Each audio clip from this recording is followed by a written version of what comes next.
خوش آمدید۔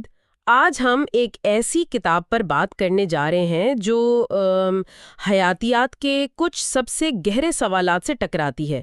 یہ نک لین کی کتاب ہے دی وائٹل کویسچن، اور اس کا عنوان ہی سب کچھ بتا دیتا ہے۔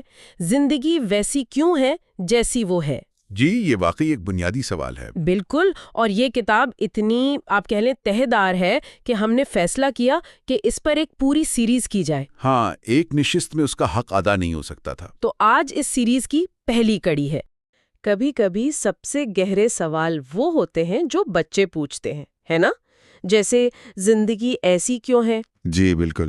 یہ سننے میں بہت سادہ لگتا ہے، لیکن نک لین اپنی کتاب دی وائٹل کویسچن میں کہتے ہیں کہ یہ سوال یہ حیاتیات کے علم کے بیچ میں ایک بہت بڑے بلیک ہول کی طرف اشارہ کرتا ہے۔ صحیح۔ ہم چاند پر پہنچ گئے، ہم نے ایٹم کو توڑ دیا، لیکن ہم اب تک یہ نہیں سمجھ پائے کہ زندگی نے زمین پر یہی شکل کیوں اختیار کی۔ بالکل، اور یہ کوئی فلسفیانہ بحث نہیں ہے، یہ ایک ٹھوس سائنسی مسئلہ ہے۔ اچھا۔ دیکھیں، ہم ارتقاء کے بارے میں جانتے ہیں، ہم ڈی این اے کو پڑھ سکتے ہیں، ہم خلیوں کی اندرونی مشینری کو بھی دیکھ سکتے ہیں۔ جی۔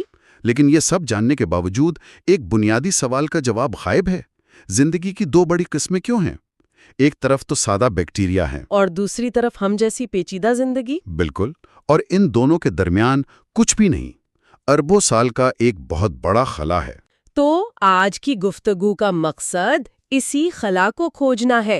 ہم نے جو مواد اکٹھا کیا ہے، اس کی مدد سے ہم اس معمے کی تہوں کو کھولنے کی کوشش کریں گے کہ آخر سادہ اور پیچیدہ زندگی کے درمیان یہ پراسرار دیوار کیوں کھڑی ہے۔ جی بالکل۔ تو پھر شروع کرتے ہیں اس سب سے حیران کن بات سے۔ ضرور۔ زمین پر موجود تمام پیچیدہ زندگی، مطلب پودے، جانور، فنگس اور ہم انسان، ان سب کا جد امجد، ان سب کا آغاز صرف ایک خلیے سے ہوا۔ جی۔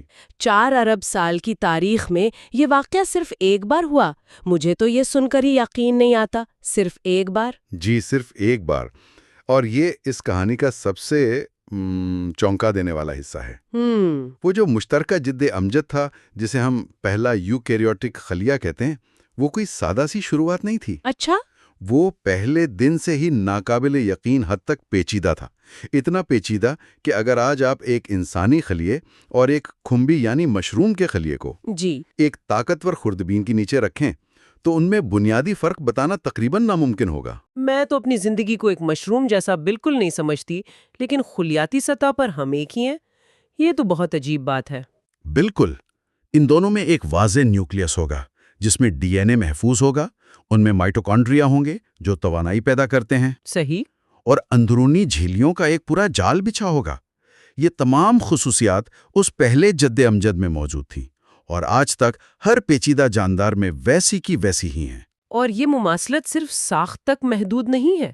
جی نہیں، یہ اس سے کہیں گہری ہے۔ اچھا، تو اور کیا مشترک ہے؟ کچھ بہت ہی بنیادی اور آپ کہہ سکتے ہیں عجیب خصوصیات۔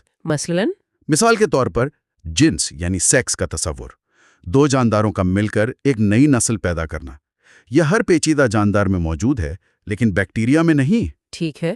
دوسری خصوصیت ہے منظم خلیاتی موت یعنی پروگرامڈ سیل ڈیتھ۔ اس عمل میں خلیہ خود کو ایک منصوبے کے تحت ختم کر لیتا ہے۔ اور تیسری چیز ہے بڑھاپا یعنی سینسنس، جس میں خلیات وقت کے ساتھ اپنی تقسیم کی صلاحیت کھو دیتے ہیں۔ یہ تینوں چیزیں، جنس، منظم موت اور بڑھاپا، ہر پودے، ہر جانور اور ہر فنگس میں موجود ہیں۔ یہاں مجھے ایک بات سمجھ نہیں آئی۔ ہم تو سوچتے ہیں کہ یہ چیزیں، خاص طور پر بڑھاپا اور موت، خراب ہیں، تو ارتقاء نے انہیں منتخب کیوں کیا؟ یہ ایک فائدہ کیسے ہو سکتا ہے؟ بہت اچھا سوال ہے۔ یہیں پر پیچیدہ زندگی کا فرق واضح ہوتا ہے۔ دیکھیں، ایک پیچیدہ جاندار جو خربوں خلیوں سے بنا ہے، جی، اس کے لیے یہ ضروری ہے کہ پرانے یا خراب خلیے خود کو راستے سے ہٹا دیں تاکہ وہ کینسر جیسی بیماری نہ بن جائے۔ اچھا، مطلب اجتماعی بھلائی کے لیے؟ بالکل۔ تو انفرادی خلیے کی موت پورے جاندار کی بقا کے لیے ضروری ہے۔ یہ ایک ایسا نظام ہے جو صرف پیچیدہ مخلوق میں پایا جاتا ہے۔ اور جب ہم اس کا موازنہ بیکٹیریا سے کرتے ہیں تو تصویر بالکل الٹ جاتی ہے نا؟ بالکل، بیکٹیریا اربوں سال سے یہاں ہیں، لیکن وہ ظاہری طور پر ہمیشہ سادہ ہی رہے۔ ان کی کیمسٹری تو بہت متنوع ہے، وہ ہر طرح کے ماحول میں رہ سکتے ہیں، لیکن ان کی ساخت میں وہ پیچیدگی کبھی نہیں آئی۔ اور یہی حیاتیات کی سب سے بڑی پہیلی ہے۔ اربوں سالوں میں بیکٹیریا نے کبھی بھی آزادانہ طور پر ان خصوصیات کو نہیں اپنایا۔ مطلب انہوں نے کبھی نیوکلیس نہیں بنایا؟ کبھی نہیں۔ نہ کبھی جنس کا تصور ایجاد کیا اور نہ ہی ان میں منظم موت یا بڑھاپے کا نظام ہے۔ تو اگر یہ چیزیں اتنی ہی فائدہ مند ہیں تو یہ بار بار ارتقا پذیر کیوں نہیں ہوئیں؟ یہی تو سوال ہے۔ آخر ایسا کیوں ہے کہ یہ سب کچھ صرف ایک بار، ایک ہی جد امجد میں، ایک ہی پیکج میں اکٹھا ہو گیا؟ تو اگر بیکٹیریا اربوں سال تک نہیں بدلے اور پیچیدہ زندگی ایک ہی بار اچانک نمودار ہوئی، تو ان دونوں کے درمیان کیا تھا؟ کوئی درمیانی شکل کیوں نہیں ملتی؟ بالکل۔ یہ تو واقعی ایک ارتقائی بلیک ہول جیسا لگتا ہے۔ بالکل، یہی اصطلاح نک لین استعمال کرتے ہیں۔ یہ ایک بلیک ہول ہے کیونکہ ہمارے پاس کوئی گمشدہ کڑیاں یا درمیانی حالتیں نہیں ہیں۔ ارتقاء کا عمومی نظریہ یہ کہتا ہے کہ مفید ایجادات بار بار ہوتی ہیں، جیسے آنکھیں ہیں۔ ہاں، وہ تو کئی جانوروں میں الگ الگ بنے۔ جی، وہ کیڑوں، مچھلیوں اور ہم جیسے ممالیہ جانوروں میں بالکل الگ الگ ارتقاء پذیر ہوئیں۔ اسی طرح اڑنے کی صلاحیت پرندوں، چمگادڑوں اور کیڑوں میں الگ الگ پیدا ہوئی۔ اسے کنورجنٹ ایوولوشن کہتے ہیں۔ لیکن خلیے کی بنیادی پیچیدگی کے ساتھ ایسا نہیں ہوا۔ نیوکلیس، مائٹوکونڈریا، یہ سب صرف ایک بار وجود میں آئے۔ یہ ارتقائی اصولوں کی اتنی بڑی خلاف ورزی کیوں ہے؟ یہی تو سوال ہے۔ ہم نے سوچا کہ شاید جواب ڈی این اے میں چھپا ہو۔ جب سائنسدانوں نے جینیاتی کوڈ کو پڑھنا شروع کیا تو انہوں نے سوچا کہ اب زندگی کا پورا شجرہ نسب واضح ہو جائے گا۔ صحیح۔ اور کارل ووز جیسے سائنسدانوں کے کام کی بدولت ہم نے یہ تو جان لیا کہ تمام زندگی 3 بڑی شاخوں میں بٹی ہے: بیکٹیریا، آرکیا اور یوکیریا، یعنی ہم۔ تو اس سے مسئلہ حل کیوں نہیں ہوا؟ کیا جینز یہ نہیں بتاتے کہ یہ چھلانگ کیسے لگی؟ نہیں بتاتے۔ شاید بیکٹیریا کے پاس اتنی جینز ہی نہیں تھے کہ وہ پیچیدہ بن سکتے۔ یہی خیال تھا، لیکن یہ غلط نکلا۔ کتاب میں یہ دلیل دی گئی ہے کہ جینوم کے ہجوم پر کوئی ظاہری رکاوٹ نہیں ہے۔ اچھا۔ بیکٹیریا اپنی ضرورت کے مطابق جینز حاصل کر سکتے ہیں اور اپنے جینوم کا سائز بڑھا سکتے ہیں، تو معلومات یا ڈی این اے کی کمی کوئی دیوار نہیں تھی۔ تو پھر لوگوں نے سوچا ہوگا کہ شاید ماحول ذمہ دار تھا، خاص طور پر آکسیجن کی کمی۔ جی بالکل۔ ہاں، یہ تو منطقی لگتا ہے۔ پیچیدہ زندگی کو زیادہ توانائی چاہیے اور آکسیجن توانائی پیدا کرنے کے لیے بہترین ہے۔ تو جیسے ہی فضا میں آکسیجن آئی، پیچیدگی کا راستہ کھل گیا ہوگا۔ یہ نظریہ کئی دہائیوں تک مقبول رہا، لیکن شواہد اس کی پوری طرح حمایت نہیں کرتے۔ وہ کیسے؟ فضا میں آکسیجن تقریباً 2.5 ارب سال پہلے آئی تھی، لیکن پہلے پیچیدہ خلیے اس کے تقریباً 1 ارب سال بعد نمودار ہوئے۔ 1 ارب سال بعد؟ جی، اس 1 ارب سال کے عرصے کو ماہرین مذاق میں بورنگ بلین، یعنی بور کر دینے والا ارب سال کہتے ہیں، کیونکہ اس دوران بظاہر کچھ خاص نہیں ہوا۔ کمال ہے۔ تو اگر جینز مسئلہ نہیں تھے اور ماحول بھی پوری کہانی بیان نہیں کرتا، تو وہ کون سی رکاوٹ تھی جسے زندگی اربوں سال تک نہیں توڑ سکی؟ اب آپ اصل نقطے پر آئی ہیں۔ اچھا، تو اب ہم اصل جڑ تک پہنچ رہے ہیں۔ اگر مسئلہ جینز نہیں تھے اور ماحول بھی نہیں تھا، تو پھر کیا تھا؟ میں یہ سننے کے لیے بے چین ہوں کہ نک لین اس کا کیا جواب دیتے ہیں۔ ان کا مرکزی نظریہ، جو اس پوری بحث کا محور ہے، ایک لفظ میں ہے: توانائی۔ توانائی؟ جی، انرجی۔ وہ کہتے ہیں کہ اصل رکاوٹ جینیاتی یا ماحولیاتی نہیں تھی، بلکہ توانائی کی تھی۔ یہ ایک انقلابی سوچ ہے، کیونکہ یہ مسئلے کو بالکل ایک نئے زاویے سے دیکھتی ہے۔ توانائی؟ یہ تو ہر جاندار کو چاہیے ہوتی ہے۔ اس میں ایسی کیا خاص بات ہے جو ایک بہت بڑی رکاوٹ بن گئی؟ خاص بات یہ ہے کہ تمام زندگی توانائی کو ایک بہت ہی عجیب، مخصوص اور آفاقی طریقے سے استعمال کرتی ہے۔ تمام زندگی؟ جی، چاہے وہ سمندر کی تہہ میں موجود بیکٹیریا ہو، جنگل کا درخت ہو یا ایک انسان، سب ایک ہی بنیادی اصول پر توانائی بناتے ہیں۔ اور وہ اصول ہے جھلیوں یعنی میمبرینز کے آر پار پروٹون کا بہاؤ پیدا کرنا، جسے پروٹون گریڈینٹ کہتے ہیں۔ Proton gradient? یہ نظام اتنا ہی بنیادی اور آفاقی ہے جتنا کہ ڈی این اے۔ واہ، ایک منٹ، پروٹون گریڈینٹ؟ یہ سننے میں بہت ٹیکنیکل لگتا ہے۔ کیا ہم اسے آسان لفظوں میں سمجھا سکتے ہیں؟ مطلب ایک خلیہ یہ کرتا کیسے ہے؟ بالکل، تصور کریں کہ خلیے کے اندر ایک چھوٹی سی بیٹری ہے۔ ٹھیک ہے۔ لیکن یہ کیمیکل والی بیٹری نہیں ہے، یہ ایک حیاتیاتی ڈیم کی طرح کام کرتی ہے۔ خلیے کے اندر ایک جھلی ہوتی ہے، ایک دیوار کی طرح۔ خلیہ اپنی توانائی خرچ کر کے پروٹونز یعنی ہائیڈروجن ایٹم کے مثبت چارج والے حصے، بالکل ان پروٹونز کو اس دیوار کے ایک طرف دھکیل کر جمع کرتا جاتا ہے، ٹھیک ویسے ہی جیسے ایک ڈیم میں پانی جمع کیا جاتا ہے۔ اچھا، تو اس سے ایک طرف بہت زیادہ دباؤ بن جاتا ہوگا؟ بالکل، اب دیوار کی ایک طرف پروٹونز کا بہت زیادہ دباؤ ہے اور دوسری طرف بہت کم۔ یہ ایک چارج شدہ بیٹری کی طرح ہے۔ صحیح۔ اب جب خلیے کو توانائی کی ضرورت ہوتی ہے تو وہ ان پروٹونز کو ایک خاص راستے سے واپس اندر آنے دیتا ہے۔ یہ راستہ ایک بہت ہی چھوٹی مالیکولر مشین سے گزرتا ہے جسے ATP سنتھیز کہتے ہیں۔ اسے ایک چھوٹے سے حیاتیاتی ٹربائن کی طرح سمجھوں؟ بہترین مثال ہے۔ جب پروٹونز کا تیز بہاؤ اس ٹربائن سے گزرتا ہے تو یہ گھومتی ہے اور توانائی سے بھرپور مالیکیول یعنی ATP بناتی ہے۔ یہی ATP پھر خلیے کے تمام کاموں کو طاقت دیتا ہے۔ ٹھیک ہے، یہ ڈیم اور ٹربائن والی مثال سے بات سمجھ میں آ گئی، لیکن یہ تو بہت ہی زیادہ پیچیدہ نظام لگتا ہے۔ زندگی نے توانائی حاصل کرنے کا اتنا عجیب راستہ کیوں چنا؟ یہی تو بڑا سوال ہے۔ مطلب وہ براہ راست حرارت یا کسی اور چیز سے توانائی کیوں نہیں حاصل کر لیتی؟ صرف یہی پروٹون پاور کیوں؟ کتاب میں اسے ڈارون کے نظریے کے بعد حیاتیات کا سب سے غیر متوقع اور حیران کن خیال کہا گیا ہے۔ اور یہ ہمیں دو بنیادی اور اب تک لائے نحل سوالات پر لا کھڑا کرتا ہے۔ پہلا، تمام زندگی توانائی کو اسی ایک طریقے سے کیوں استعمال کرتی ہے؟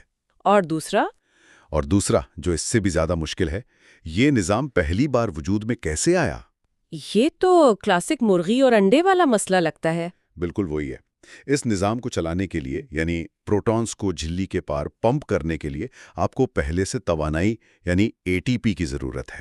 لیکن ATP بنانے کے لیے آپ کو پروٹونز کو پمپ کرنا پڑتا ہے؟ جی، اس کے علاوہ آپ کو ایک ایسی جھلی چاہیے جو پروٹونز کو لیک نہ ہونے دے، اور وہ جدید مالیکولر ٹربائن ATP سنتھیز بھی چاہیے۔ یہ سب کچھ ایک ساتھ ایک ہی وقت میں کیسے وجود میں آ سکتا تھا؟ یہ ناممکن لگتا ہے۔ تو اس سب کا کیا مطلب ہے؟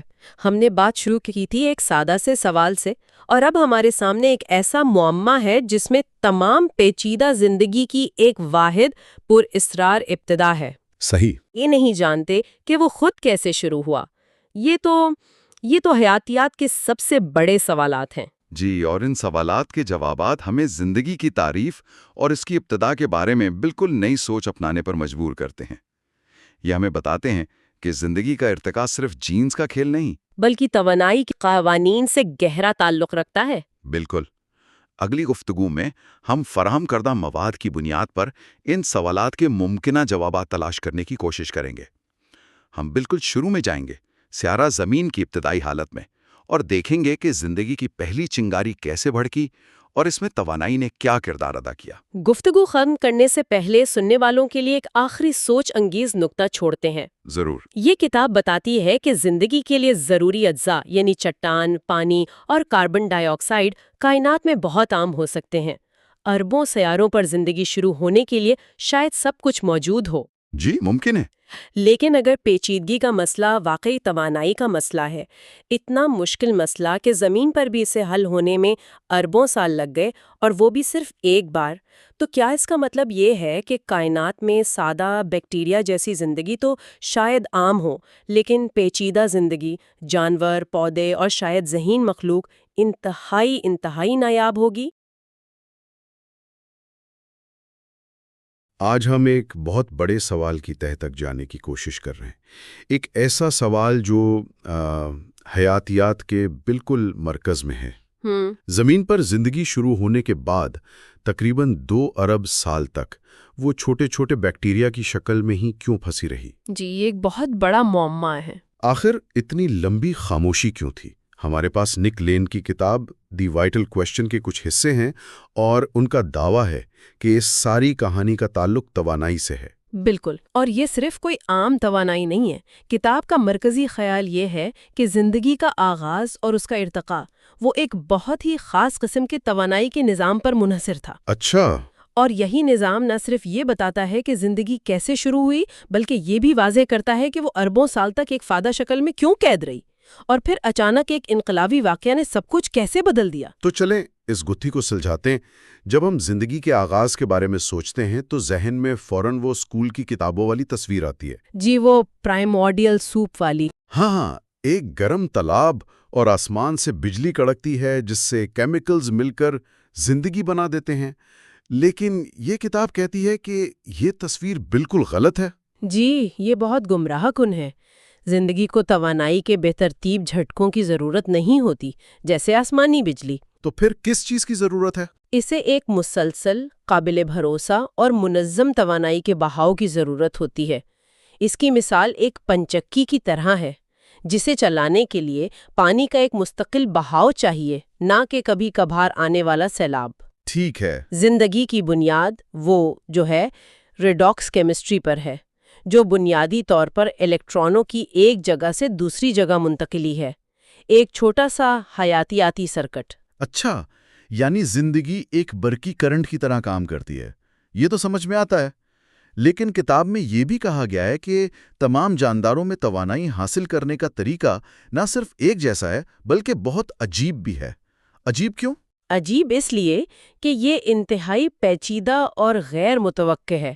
تمام جاندار، چاہے وہ ایک چھوٹا سا بیکٹیریا ہو، ایک دیوہتر درخت یا ہم انسان ہوں، اپنی توانائی کو ATP نامی ایک مالیکیول میں ذخیرہ کرتے ہیں۔ یہ خلیے کی انرجی کرنسی ہے۔ بالکل، لیکن اس کرنسی کو بنانے کا طریقہ سیدھا سادہ نہیں ہے۔ تمام جاندار یہ کام ایک پتلی سی جھلی کے آر پار پروٹون کا فرق پیدا کر کے کرتے ہیں۔ اسے پروٹون گریڈینٹ کہتے ہیں۔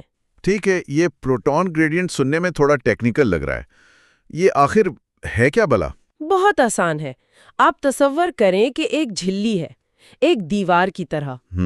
اس دیوار کے ایک طرف پروٹونز یعنی پازیٹیو چارج والے ذرات کا زبردست ہجوم ہے، اور دوسری طرف بہت کم ہے۔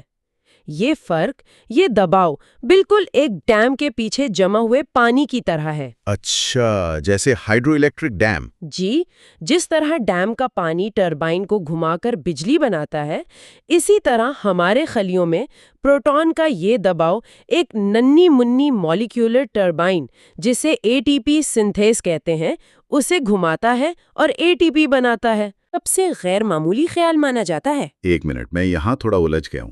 آپ کہہ رہی ہیں کہ توانائی بنانے کے لیے ایک ٹربائن چاہیے؟ جی، اور اس ٹربائن کو چلانے کے لیے ایک پمپ چاہیے جو پروٹونز کو جھلی کے دوسری طرف دھکیل کر دباؤ پیدا کرے۔ صحیح۔ لیکن خود اس پمپ کو چلانے کے لیے بھی تو توانائی چاہیے۔ یہ تو ایک نہ ختم ہونے والا چکر لگتا ہے۔ بالکل۔ اگر زندگی کے آغاز میں نہ پمپ تھا نہ ٹربائن، تو پھر یہ نظام شروع کیسے ہوا؟ یہ تو وہی مرغی اور انڈے والی پہیلی بن گئی۔ آپ نے بالکل صحیح پکڑا ہے۔ یہی وہ سوال ہے جس نے سائنسدانوں کو دہائیوں تک پریشان رکھا، اور اس کا جواب وہ زمین کی ابتدائی کیمسٹری میں چھپا ہے۔ اچھا۔ کتاب کے مطابق زندگی کا آغاز کسی تالاب میں نہیں بلکہ سمندر کی گہرائی میں موجود الکلائن ہائیڈرو تھرمل وینٹس میں ہوا ہے۔ یہ پانی کے اندر چٹانوں کے سلسلے تھے جو ایک قدرتی بیٹری کا کام کر رہے تھے۔ واہ! تو آپ کہہ رہی ہیں کہ زندگی کو شروع ہونے کے لیے کسی معجزے کی ضرورت نہیں تھی، بلکہ فطرت نے سمندر کی تہہ میں ایک قدرتی بیٹری پہلے سے ہی بنا کر رکھی ہوئی تھی۔ بالکل یہی۔ یہ تو کمال کی بات ہے۔ ان وینٹس کے اندر سے جو گرم الکلائن یعنی کم پروٹون والا پانی نکل رہا تھا، وہ اس وقت کے تیزابی یعنی زیادہ پروٹون والے سمندری پانی سے مل رہا تھا۔ ٹھیک ہے۔ ان وینٹ کی چٹانی دیواریں بہت باریک اور غیر نامیاتی تھیں، جو ایک قدرتی جھلی کا کام کرتی تھیں۔ تو جھلی کے ایک طرف پروٹون زیادہ یعنی سمندر، اور دوسری طرف کم یعنی وینٹ کا اندرونی حصہ۔ تو لیجئے، آپ کا قدرتی پروٹون گریڈینٹ تیار ہے۔ جی۔ تو اس کا مطلب ہے کہ قدرت نے مرغی اور انڈے دونوں ایک ساتھ ہی فراہم کر دیے، ایک ساتھ ہی دے دیے۔ یہ تو واقعی ایک مفت لنچ تھا جس کے لیے آپ کو ادائیگی کی جاتی تھی، جیسا معاملہ ہو گیا۔ اور وینٹ سے ہائیڈروجن نکل رہی تھی۔ ان دونوں کے ملاپ سے اور قدرتی پروٹون گریڈینٹ کی توانائی سے وہ تمام نامیاتی مالیکیول بنے جو زندگی کی بنیاد ہیں، جیسے امائنو ایسڈز اور فیٹی ایسڈز۔ اور یہیں پر پہلے خلیے بنے؟ جی، یہیں پر، جنہوں نے اس مفت کی توانائی کو استعمال کرنا سیکھا۔ ٹھیک ہے، تو اب ہمارے پاس ابتدائی خلیے ہیں جو ان وینٹس کے محفوظ ماحول میں رہ رہے ہیں، مفت کی توانائی استعمال کر رہے ہیں، لیکن ایک وقت آیا ہوگا جب انہیں اس گھر سے باہر نکلنا پڑا ہوگا۔ بالکل، اس کے لیے تو انہیں اپنا پاور سورس خود بنانا پڑا ہوگا۔ اور وہ کیسے ہوا؟ یہ ایک بدتدریج عمل تھا۔ پہلے ابتدائی خلیوں کی جھلیاں کافی لیکی یعنی ٹپکنے والی تھیں۔ انہوں نے اس قدرتی پروٹون بہاؤ کو استعمال کر کے ایک نیا آلہ تیار کیا جسے سوڈیم پروٹون اینٹی پورٹر کہتے ہیں۔ یہ سوڈیم پروٹون اینٹی پورٹر پھر سے بہت ٹیکنیکل لگ رہا ہے، کیا ہم اسے آسان الفاظ میں سمجھ سکتے ہیں؟ ضرور، اسے ایک گھومنے والے دروازے کی طرح سوچیں۔ ٹھیک ہے، گھومنے والا دروازہ۔ فطرت کا فراہم کردہ پروٹون کا بہاؤ جو مفت تھا، جب خلیے کے اندر آتا تو وہ اس دروازے کو دھکیلتا۔ جی۔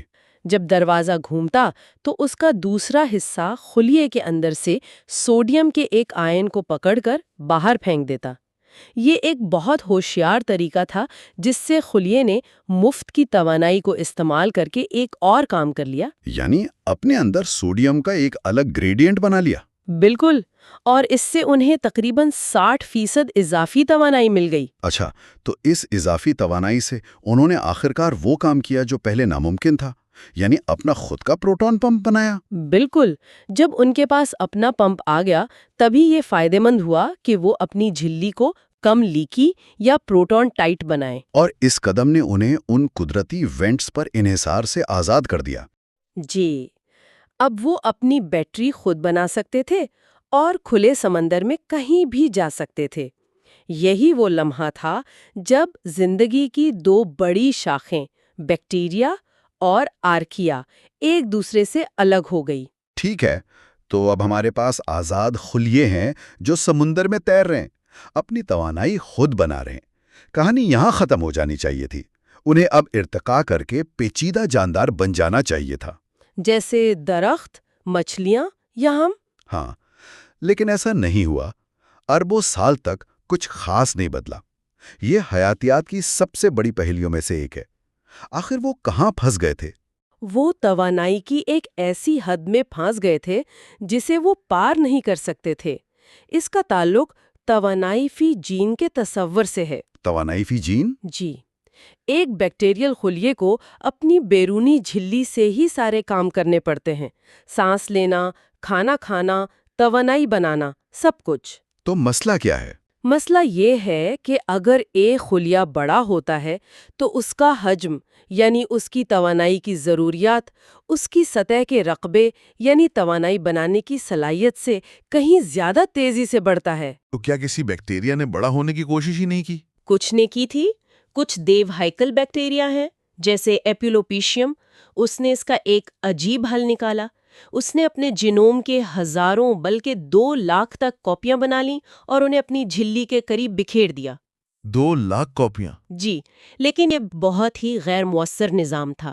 یہ ایک ایسے شہر کی طرح ہے جہاں کوئی مرکزی پاور گرڈ نہ ہو اور ہر گھر کو اپنا جنریٹر چلانا پڑے۔ اس میں ترقی کی کوئی گنجائش ہی نہیں ہوتی۔ تو اربوں سال تک زندگی اسی توانائی کی دیوار سے ٹکراتی رہی، پھر آخر یہ دیوار ٹوٹی کیسے؟ یہ حیاتیاتی تاریخ کے سب سے بڑے اور شاید سب سے نایاب حادثے کی وجہ سے ٹوٹی۔ ایک حادثہ؟ ایک واحد اتفاقی واقعہ جسے اینڈو سمبیوسس کہتے ہیں۔ تقریباً 2 ارب سال پہلے ایک آرکین میزبان خلیے نے ایک بیکٹیریم کو نگل لیا۔ عام طور پر تو اسے ہضم ہو جانا چاہیے تھا، لیکن اس بار ایسا نہیں ہوا۔ جی، اس ایک بار، تاریخ میں شاید صرف ایک ہی بار، وہ بیکٹیریم ہضم نہیں ہوا۔ وہ میزبان کے اندر رہنے لگا اور وقت کے ساتھ ساتھ مائٹوکونڈریا بن گیا۔ مائٹوکونڈریا، خلیے کا پاور ہاؤس۔ بالکل، وہ جو توانائی کی کمی کا مسئلہ تھا وہ اب حل ہو چکا تھا، کیونکہ میزبان خلیے کے پاس اب ایک نہیں بلکہ ہزاروں چھوٹے چھوٹے پاور پلانٹس تھے جو اس کے اندر ہی کام کر رہے تھے۔ یہ تو واقعی گیم چینجر رہا ہوگا۔ اس سے توانائی کی دستیابی میں کتنا فرق پڑا ہوگا؟ کتاب کے حساب کے مطابق ایک یوکریوٹک خلیے کو یعنی مائٹوکونڈریا والے خلیے کو ایک بیکٹیریا کے مقابلے میں فی جین 2 لاکھ گنا زیادہ توانائی دستیاب ہو گئی۔ 1 منٹ، 2 لاکھ گنا؟ یہ کوئی معمولی بہتری نہیں ہے، یہ تو جیسے ایک سائیکل سوار کو اچانک ایک جیٹ انجن مل گیا ہو۔ بالکل، اس کا مطلب تو یہ ہوا کہ پیچیدگی کی کوئی حد ہی نہیں ہوگی؟ جی، یہ حیاتیاتی تاریخ کا بگ بینگ تھا۔ اچانک خلیوں کے پاس اتنی توانائی آ گئی کہ وہ نئے پروٹین بنا سکتے تھے، اپنے جینوم کو بے تحاشا بڑھا سکتے تھے، ایک مرکزی نیوکلیس بنا سکتے تھے۔ اور وہ تمام خصوصیات جو ہم آج دیکھتے ہیں؟ جی، دوسرے خلیوں کا شکار کرنا، کثیر خلیاتی جاندار بننا، یہ سب کچھ اسی توانائی کے دھماکے کی وجہ سے ممکن ہوا۔ اور اس کا ثبوت آج بھی ہمارے اپنے خلیوں میں موجود ہے؟ جی، ہمارے جینز اس قدیم واقعے کی زندہ گواہی ہیں۔ ہمارا جینوم ایک موزیک ہے۔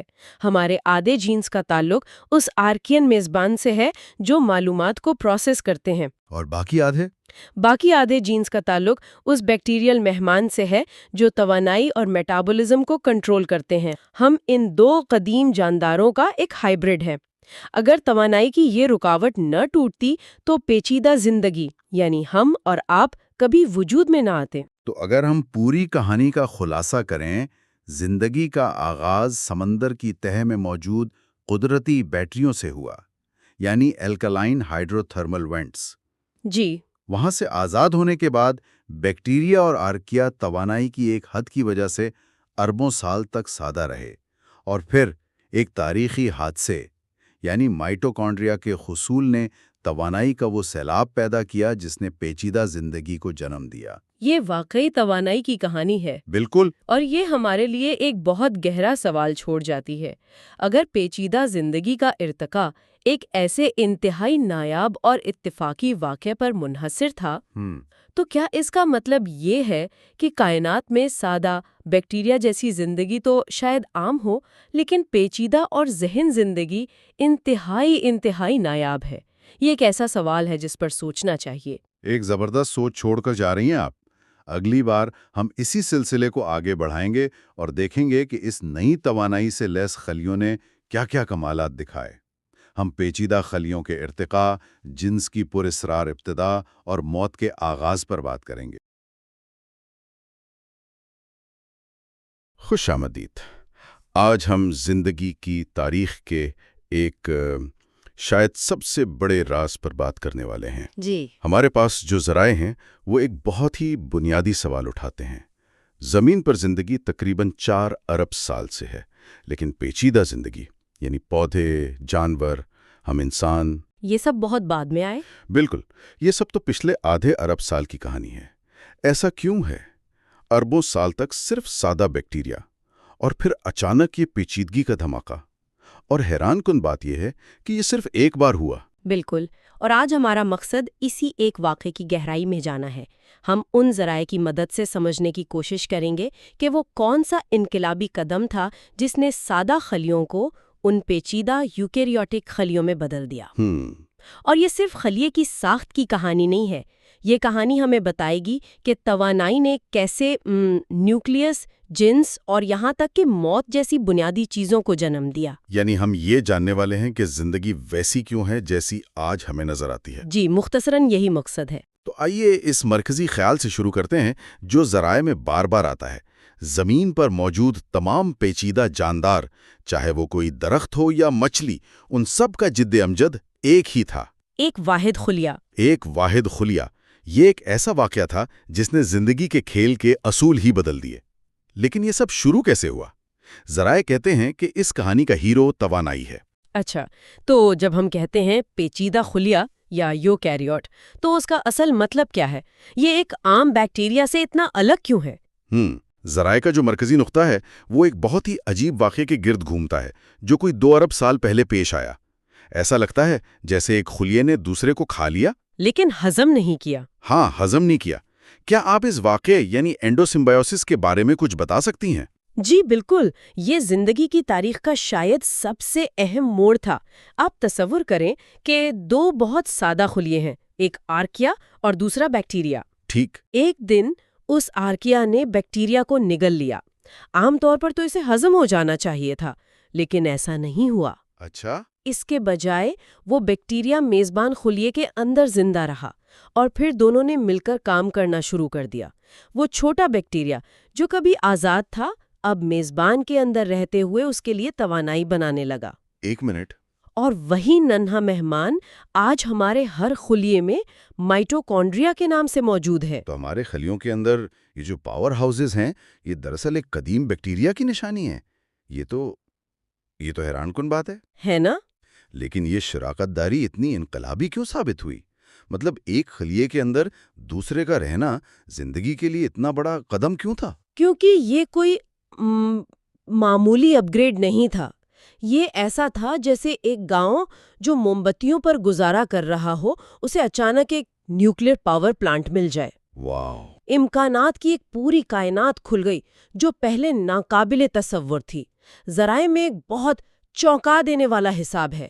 کیا؟ ایک یوکیریوٹک خلیے کے پاس اپنے مائٹوکونڈریا کی وجہ سے ایک بیکٹیریا کے مقابلے میں فی جین تقریباً 2 لاکھ گنا زیادہ توانائی ہوتی ہے۔ 2 لاکھ گنا؟ یہ ہنسا تو ناقابل یقین ہے۔ جی 2 لاکھ گنا۔ یہ اتنا بڑا فرق ہے کہ بیکٹیریا اس کے آس پاس بھی نہیں آ سکتے تھے۔ وہ ہمیشہ کے لیے توانائی کی غربت میں پھنسے رہ گئے۔ تو اس توانائی کے سیلاب کا ایک خلیے کے لیے مطلب کیا تھا؟ اس نے اسے کیا نئی طاقتیں دیں جو پہلے ممکن نہیں تھیں؟ اس توانائی نے جدت طرازی کے یعنی انوویشن کے دروازے کھول دیے۔ اب خلیہ وہ کام کر سکتا تھا جو توانائی کی کمی کی وجہ سے ناممکن تھے۔ مثلاً؟ سب سے پہلی چیز، یہ ایک بہت بڑا جینوم رکھ سکتا تھا، یعنی ڈی این اے کا ایک بہت بڑا ذخیرہ۔ بیکٹیریا اپنے جینوم کو چھوٹا اور کہہ لیں کہ مؤثر رکھنے پر مجبور ہیں کیونکہ ان کے پاس زیادہ ڈی این اے کو چلانے کی توانائی ہی نہیں ہوتی۔ اچھا۔ لیکن یوکیریوٹس اب ہزاروں گنا بڑا جینوم رکھ سکتے تھے۔ ٹھہریے، تو زیادہ توانائی کا مطلب ہے زیادہ ڈی این اے رکھنے کی صلاحیت۔ لیکن اس بڑے جینوم کے ساتھ بھی تو مسائل آئے ہوں گے۔ ذرائع بتاتے ہیں کہ یہ نیا جینوم بہت گندا یا بے ترتیب تھا، ہے نا، جس میں بہت سا فالتو ڈی این اے بھرا ہوا تھا۔ بالکل، جسے انٹرونز کہتے ہیں، اور اسی بے ترتیبی نے ایک نئی ایجاد کو جنم دیا۔ اور وہ کیا تھی؟ اس بڑے اور گندے جینوم کو سنبھالنے کے لیے ایک کنٹرول سینٹر کی ضرورت تھی، ایک ایڈیٹر کی جو اس میں سے فالتو حصوں کو نکال سکے، اور وہی کنٹرول سینٹر نیوکلیس کہلایا۔ تو نیوکلیس صرف ڈی این اے کا گودام نہیں بلکہ ایک ایڈیٹر بھی ہے؟ جی، ایک بہت ہی قابل ایڈیٹر۔ اس کے بغیر ہمارا پیچیدہ جینوم کام ہی نہیں کر سکتا تھا۔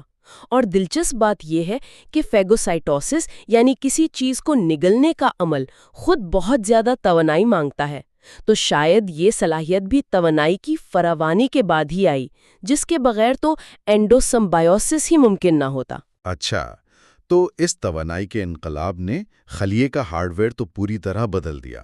اسے ایک پاور پلانٹ مل گیا یعنی مائٹوکونڈریا، اور ایک سینٹرل پروسیسر یعنی نیوکلیس۔ جی، تو لگتا ہے کہ ساری بڑی مشکلات حل ہو گئیں، لیکن ذرائع تو یہ بتاتے ہیں کہ اس کے اثرات اس سے کہیں زیادہ گہرے تھے۔ اس نے زندگی کے آپریٹنگ سسٹم پر بھی اثر ڈالا۔ جی، کیونکہ اس نئی طاقت کی ایک قیمت تھی۔ مائٹوکونڈریا توانائی بنانے کے لیے آکسیجن استعمال کرتے ہیں، اور یہ عمل بہت خطرناک کیمیکل پیدا کرتا ہے جنہیں فری ریڈیکلز کہتے ہیں۔ یہ فری ریڈیکلز ڈی این اے کو نقصان پہنچاتے ہیں، جس سے جینیٹک تبدیلیوں یعنی میوٹیشنز کی شرح بہت بڑھ جاتی ہے۔ تو اب صورتحال یہ ہے کہ خلیے کے پاس ایک بہت بڑا انٹرون سے بھرا جینوم ہے، اور اوپر سے اس پر ہر وقت میوٹیشنز کا حملہ ہو رہا ہے۔ بالکل، یہ ایک جینیٹک بحران تھا، ایک مسلسل خطرہ کہ پورا نظام بگڑ کر تباہ ہو جائے گا۔ تو خلیے کو ایک ایسے نظام کی ضرورت تھی جو اس جینیٹک کوالٹی کو برقرار رکھ سکے۔ وہ اس مسلسل بگاڑ کا مقابلہ کیسے کرتا؟ ذرائع کے مطابق قدرت کا جواب تھا جنس یعنی سیکس۔ جنس؟ یہ بات تھوڑی عجیب لگتی ہے۔ ہم تو جنس کو تولید سے جوڑتے ہیں، کوالٹی کنٹرول سے نہیں۔ یہ کیسے کام کرتا ہے؟ یہ ایک بہت گہرا نکتہ ہے۔ ذرائع بتاتے ہیں کہ جنس کا ارتقاء بنیادی طور پر جینیاتی صحت کو برقرار رکھنے کے لیے ہوا۔ اچھا؟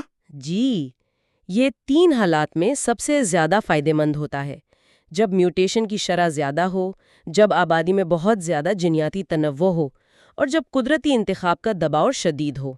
ابتدائی یوکیریوٹس پر یہ تینوں شرطیں پوری اترتی تھیں۔ ٹھیک ہے، لیکن جینز کو شفل کرنے سے کوالٹی بہتر کیسے ہوتی ہے؟ اس کا سب سے بڑا فائدہ یہ ہے کہ یہ نقصان دہ میوٹیشنز کو کچھ کہہ لیں کہ بدقسمت افراد میں اکٹھا کر دیتا ہے۔ اچھا۔ فرض کریں آبادی میں 10 الگ الگ چھوٹی موٹی خرابیاں پھیلی ہوئی ہیں، جنس ان سب کو ملا کر شاید ایک ایسے فرد میں جمع کر دے جس میں وہ سب 10 خرابیاں ہوں۔ تو وہ فرد شاید زندہ نہ رہ پائے یا نسل آگے نہ بڑھا سکے، لیکن اس کی قربانی سے آبادی کا مجموعی جینیاتی بوجھ کم ہو جاتا ہے۔ یعنی ایک طرح سے قربانی کا بکرا بنانے کا عمل۔ بالکل، یہی تشبیہ ذرائع میں بھی استعمال ہوئی ہے۔ یہ آبادی کی سطح پر جینیاتی صفائی کا ایک بے رحم مگر بہت مؤثر طریقہ ہے۔ یہ تو واقعی ایک بے رحم حکمت عملی ہے۔ اور جنس کے ارتکام میں مائٹوکونڈریا کا ایک اور بھی کردار ہے جو مجھے بہت دلچسپ لگا۔ ہمیں نیوکلیئر جینز تو آدھے ماں اور آدھے باپ سے ملتے ہیں، لیکن ہمارے تمام مائٹوکونڈریا صرف ماں سے آتے ہیں۔ ایسا کیوں ہے؟ اگر ایسا نہ ہوتا تو خلیے کے اندر ایک خانہ جنگی شروع ہو جاتی۔ خانہ جنگی؟ جی، مختلف والدین سے آئے ہوئے مائٹوکونڈریا کے جینز آپس میں مقابلہ کرنا شروع کر دیتے۔ اس مقابلے سے توانائی کی پیداوار کا پورا نظام غیر مستحکم ہو جاتا، جو خلیے کے لیے مہلک ہو سکتا تھا۔ تو صرف ایک والدین سے مائٹوکونڈریا کی وراثت اس بات کو یقینی بناتی ہے کہ خلیے کے اندر ایک ہی ٹیم کام کر رہی ہے۔ بالکل، جس کے ساتھ نیوکلیس کے جینز کی بہترین ہمہ آہنگی ہوتی ہے۔ یہ خلیے کی اندرونی سیاست کو قابو میں رکھنے کا ایک طریقہ ہے۔ یہ نیوکلیس اور مائٹوکونڈریا کے درمیان ہمہ آہنگی کا موضوع بہت اہم لگتا ہے۔ ذرائع کا استدلال ہے کہ اس تعلق نے نہ صرف جنس بلکہ موت کے تصور کو بھی ایک نیا مطلب دیا۔ ایک منٹ، تو کیا اس کا مطلب یہ ہے کہ بیکٹیریا نہیں مرتے؟ ایک طرح سے ہاں، ایک بیکٹیریا صرف 2 میں تقسیم ہو جاتا ہے۔ اس کی کوئی لاش نہیں ہوتی، وہ ممکنہ طور پر لافانی ہے۔ لیکن یوکیریوٹک خلیے میں، جیسا کہ ہم نے بات کی، 2 الگ جینوم ہیں جو ایک دوسرے کے ساتھ مل کر کام کرنے پر مجبور ہوتے ہیں۔ نیوکلیس کا جینوم اور مائٹوکونڈریا کا جینوم، یہ ایک بہت ہی نازک رشتہ ہے۔ اور اگر ان کی ہم آہنگی بگڑ جائے تو توانائی کی پیداوار میں خلل پڑتا ہے۔ جی، اور جب توانائی کی پیداوار میں خلل پڑتا ہے تو مائٹوکونڈریا ایک طرح سے خطرے کا الارم بجانا شروع کر دیتے ہیں۔ وہ فری ریڈیکلز جیسے سگنلز بھیجتے ہیں۔ اچھا۔ اور یہ سگنل خلیے کے لیے خودکشی کا حکم بن جاتا ہے۔ اس عمل کو اپوپٹوسس یا پروگرام شدہ خلیاتی موت کہتے ہیں۔ ایک منٹ، یہ بہت کچھ الٹی لگ رہی ہے۔ ایک خلیہ خودکشی کر رہا ہے تاکہ جاندار زندہ رہے، یہ کیسے کام کرتا ہے؟ یہ انفرادی خلیے کی بقا کے خلاف ہے، لیکن پورے جاندار کی بقا کے حق میں ہے۔ یعنی جب کوئی خلیہ ٹھیک سے کام نہیں کر رہا یا وہ کینسر کی طرف جا رہا ہے تو وہ خود کو ختم کر لیتا ہے تاکہ پورے جاندار کو نقصان نہ پہنچے۔ یہ موت دراصل زندگی کو بچانے کا ایک طریقہ ہے۔ تو موت ایک بگ نہیں بلکہ ایک فیچر ہے۔ بالکل، ایک ایسی قربانی جو ہر روز ہمارے جسم کے اربوں خلیات دیتے ہیں تاکہ ہم صحت مند رہ سکیں۔ اور جب ہم کثیر خلوی جانداروں کی بات کرتے ہیں تو یہ تصور اور بھی گہرا ہو جاتا ہے۔ ہمارے جسم میں خلیات کی 2 قسمیں ہیں، جسمانی خلیات یعنی سوما جو فانی ہیں، اور تولیدی خلیات یعنی جرم لائن جو لا فانی ہے اور نسل کو آگے بڑھاتے ہیں۔ جی، اور ذرائع اس سلسلے میں ایک بہت ہی دلچسپ نظریہ پیش کرتے ہیں جسے موت کی حد یا ڈیتھ تھریشولڈ کہا جا سکتا ہے۔ موت کی حد؟ اسے سمجھنے کے لیے آئیے 2 جانداروں کا موازنہ کرتے ہیں، چوہا اور کبوتر۔ ٹھیک ہے۔ دونوں کا وزن اور میٹابولک ریٹ تقریباً برابر ہے، لیکن چوہا صرف 3 سے 4 سال جیتا ہے جبکہ کبوتر 30 سال تک زندہ رہ سکتا ہے۔ اتنا بڑا فرق کیوں ہے؟ یہ سوال واقعی پریشان کن ہے۔ اگر ان کی باڈی مشینری ایک ہی رفتار سے چل رہی ہے تو ایک کی بیٹری اتنی جلدی کیوں ختم ہو جاتی ہے؟ وجہ ان کی موت کی حد میں فرق ہے۔ کبوتر جیسے جاندار جنہیں اڑنے کے لیے بہت مستحکم توانائی کی ضرورت ہوتی ہے، ان میں کوالٹی کنٹرول بہت سخت ہوتا ہے۔ ان کی موت کی حد بہت نیچی ہوتی ہے۔ یعنی وہ خرابی کو بالکل برداشت نہیں کرتے؟ بالکل نہیں۔ ان کے خلیات مائٹوکونڈریا کی ہلکی سی خرابی پر بھی فوراً اپوپٹوسس کا عمل شروع کر دیتے ہیں۔ اس سخت نگرانی کی وجہ سے ان کا جسم بہترین حالت میں رہتا ہے اور عمر لمبی ہوتی ہے۔ لیکن اس کی کوئی قیمت بھی تو ہوگی؟ قیمت یہ ہے کہ ان کی تولیدی صلاحیت کم ہو جاتی ہے۔ بہت سے ایمبریو اس سخت معیار پر پورا نہ اترنے کی وجہ سے شروع میں ہی ختم ہو جاتے ہیں۔ اور چوہا؟ اس کی موت کی حد بہت اونچی ہے۔ اس کے خلیات مائٹوکونڈریا کی خرابی کو کافی حد تک برداشت کر لیتے ہیں۔ اس سے اس کی تولیدی صلاحیت بہت بڑھ جاتی ہے۔ لیکن اس کی قیمت اسے تیز بڑھاپے اور کم عمر کی صورت میں چکانی پڑتی ہے۔ اس کے جسم میں ناقص خلیات جمع ہوتے رہتے ہیں جو بڑھاپے کا سبب بنتے ہیں۔ تو یہ تولیدی صلاحیت اور لمبی عمر کے درمیان ایک سمجھوتا ہے۔ بالکل، ایک ارتقائی سمجھوتا۔ فطرت آپ سے پوچھتی ہے، آپ لمبی محتاط زندگی چاہتے ہیں یا ایک مختصر بھرپور نسل؟ آپ دونوں ایک ساتھ نہیں رکھ سکتے، اور اس سمجھوتے کا مرکز وہی توانائی اور 2 جینومز کا رشتہ ہے۔ تو اگر آج کی پوری گفتگو کا خلاصہ کیا جائے تو کہانی کچھ یوں بنتی ہے۔ تقریباً 2 ارب سال پہلے ایک حادثاتی واقعے نے توانائی کا ایک ایسا انقلاب برپا کیا جس نے پیچیدہ زندگی کو جنم دیا۔ جی، اسی توانائی کے بہاؤ اور اس کے چیلنجز نے خلیے کے اندر نیوکلیس جیسا کنٹرول سسٹم بنایا، پھر جینیاتی بگاڑ کو روکنے کے لیے جنس کا نظام وضع کیا، اور آخر میں پورے نظام کی کوالٹی کو برقرار رکھنے کے لیے بڑھاپے اور پروگرام شدہ موت کو بھی شکل دی، جو آج تمام پیچیدہ جانداروں کی زندگی کا حصہ ہیں۔ بالکل۔ اور یہاں ہمارے لیے اختتامی سوچ یہ ہے کہ یہ سب کچھ توانائی اور 2 جینومز کے درمیان ایک نازک رشتے سے جڑا ہے۔ یہ تعلق ہمیں بتاتا ہے کہ ارتقاء صرف بے ترتیب جینیاتی تبدیلیوں کا کھیل نہیں ہے، بلکہ یہ توانائی کی سخت حدود کا بھی پابند ہے۔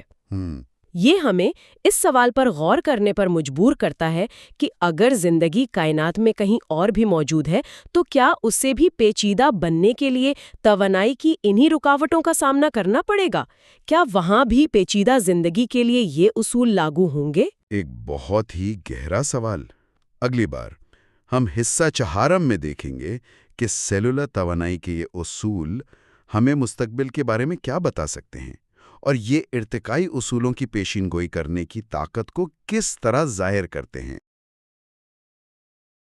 تو آج ہم بات کر رہے ہیں نک لین کی ایک بہت ہی کمال کی کتاب دی وائٹل کویسچن پر، اور اس کا جو بنیادی سوال ہے نا، وہ سن کر ہی دماغ گھوم جاتا ہے۔ زندگی ایسی کیوں ہے جیسی وہ ہے؟ سننے میں تو بڑا سادہ لگتا ہے یہ سوال، ہے نا؟ ہاں بالکل، لیکن جب آپ گہرائی میں جاتے ہیں تو پتہ چلتا ہے کہ حیاتیات کے بالکل مرکز میں آپ کہہ لیں کہ ایک بلیک ہول ہے۔ جی، اور وہ بلیک ہول یہ ہے کہ دیکھیں زمین پر زندگی کوئی 4 ارب سال سے ہے، لیکن اس میں سے 3.5 ارب سال تک صرف سادہ بیکٹیریا ہی تھے۔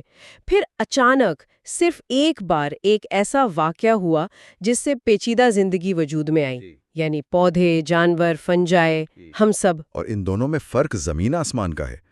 تو سوال یہی ہے کہ اربوں سالوں میں یہ معجزہ صرف ایک بار ہی کیوں ہوا؟ بالکل، یہ ارتقاء کا کوئی لازمی نتیجہ کیوں نہیں تھا، اور یہی آج کی ہماری گفتگو کا مرکز ہے۔ تو ہم یہ سمجھنے کی کوشش کریں گے کہ جواب جینیات میں نہیں بلکہ توانائی میں چھپا ہے۔ جی، اور یہی اس کتاب کا سب سے بڑا انقلابی خیال ہے کہ توانائی صرف زندگی کو چلاتی نہیں، وہ اس کی تقدیر لکھتی ہے۔ اسی سے ہم جنس، بڑھاپا اور یہاں تک کہ موت جیسی خصوصیات کی پیشگوئی بھی کر سکتے ہیں۔ واہ، یہ تو حیاتیات کو دیکھنے کا ایک بالکل نیا چشمہ ہے۔ اچھا، تو آئیے اس توانائی کی کہانی کو شروع کرتے ہیں۔ زمین پر موجود ہر جاندار، چاہے وہ پودا ہو یا جانور، وہ توانائی حاصل کیسے کرتا ہے؟ یہیں پر کہانی کا سب سے عجیب موڑ آتا ہے۔ جتنے بھی جاندار ہیں نا، وہ سب بالکل ایک ہی بنیادی اصول پر چلتے ہیں۔ اچھا، کیا مطلب؟ اسے کہتے ہیں کیمیو آسموسس۔ اب نام تھوڑا ٹیکنیکل ہے، میں جانتی ہوں، لیکن اس کے پیچھے جو آئیڈیا ہے وہ کمال کا ہے۔ تو اسے ہمارے لیے آسان بنائیں۔ آپ تصور کریں کہ ایک بہت بڑا ڈیم ہے، ٹھیک ہے، جس کے پیچھے پانی جمع ہے۔ پانی جب اونچائی سے نیچے بہتا ہے، ٹربائن سے گزرتا ہے تو بجلی بنتی ہے۔ صحیح۔ زندگی کا، توانائی کا نظام بالکل ایسا ہی ہے، لیکن ایک خلیے کی سطح پر۔ ہر جاندار بغیر کسی استثناء کے اپنی توانائی خلیے کی ایک باریک جھلی کے آر پار پروٹونز کا ایک ڈیم بنا کر حاصل کرتا ہے۔ ایک منٹ، ایک ننھے سے بیکٹیریا سے لے کر ایک بہت بڑی نیلی ویل تک سب کے خلیوں میں ایک ہی طرح کے مائکروسکوپک ڈیم کام کر رہے ہیں؟ یہ تو ناقابل یقین ہے۔ بالکل ناقابل یقین، اور یہ طریقہ اتنا عجیب ہے کہ سائنسدانوں کو کئی دہائیاں لگ گئیں اسے سمجھنے میں، کسی نے سوچا بھی نہیں تھا کہ زندگی اتنے غیر متوقع طریقے سے کام کرتی ہوگی۔ تو اگر توانائی کا یہ نظام اتنا ہی عالمگیر ہے تو پھر ہم واپس اسی سوال پر آ جاتے ہیں، وہ بڑی چھلانگ کیسے لگی؟ اگر سب ایک ہی بیٹری استعمال کر رہے تھے تو پھر یہ پیچیدہ خلیات صرف ایک بار کیسے بنے؟ اس کا جواب ہے ایک ایسے واقعے میں جو شاید کائنات کی تاریخ کے سب سے نایاب واقعات میں سے ایک ہو، اینڈو سمبائیوسس۔ اینڈو سمبائیوسس؟ جی، یہ وہ لمحہ تھا، ایک حادثہ تقریباً 2 ارب سال پہلے ایک بیکٹیریا نے دوسرے کو کھایا نہیں بلکہ اپنے اندر رہنے کی جگہ دے دی۔ جی، اور یہ کوئی حملہ نہیں تھا، یہ ایک شراکت داری کی شروعات تھی، اور وہ جو مہمان بیکٹیریا تھا وہ آہستہ آہستہ مائٹوکونڈریا بن گیا، یعنی ہمارے خلیوں کا پاور ہاؤس۔ اور اس کے جو توانائی کے حوالے سے نتائج تھے وہ تو دماغ ہلا دینے والے ہوں گے۔ بالکل، یہاں پر ایک تصور ہے توانائی فی جین کا، جو کہ سب سے اہم ہے۔ دیکھیں، اس واقعے سے پہلے بیکٹیریا کی حالت ایسی تھی جیسے آپ ایک سپر کمپیوٹر کو ایک چھوٹی سی اے بیٹری پر چلانے کی کوشش کر رہے ہوں۔ بالکل، بالکل وہی۔ ان کے پاس جینز تو تھے لیکن ان کو چلانے کے لیے وہ توانائی ہی نہیں تھی۔ پھر مائٹوکونڈریا نے آ کر میزبان خلیے کو اندازہ لگائیں کتنی زیادہ توانائی دی ہوگی۔ 10 گنا؟ 100 گنا؟ 2 لاکھ گنا۔ کیا 2 لاکھ گنا؟ یہ تو ایک دھماکہ ہے، ایک انرجی ایکسپلوژن۔ بالکل یہی ہوا۔ اچانک خلیے کے پاس اتنی فالتو توانائی آ گئی کہ وہ نئے تجربات کر سکتا تھا، نیا جینیاتی کوڈ لکھ سکتا تھا۔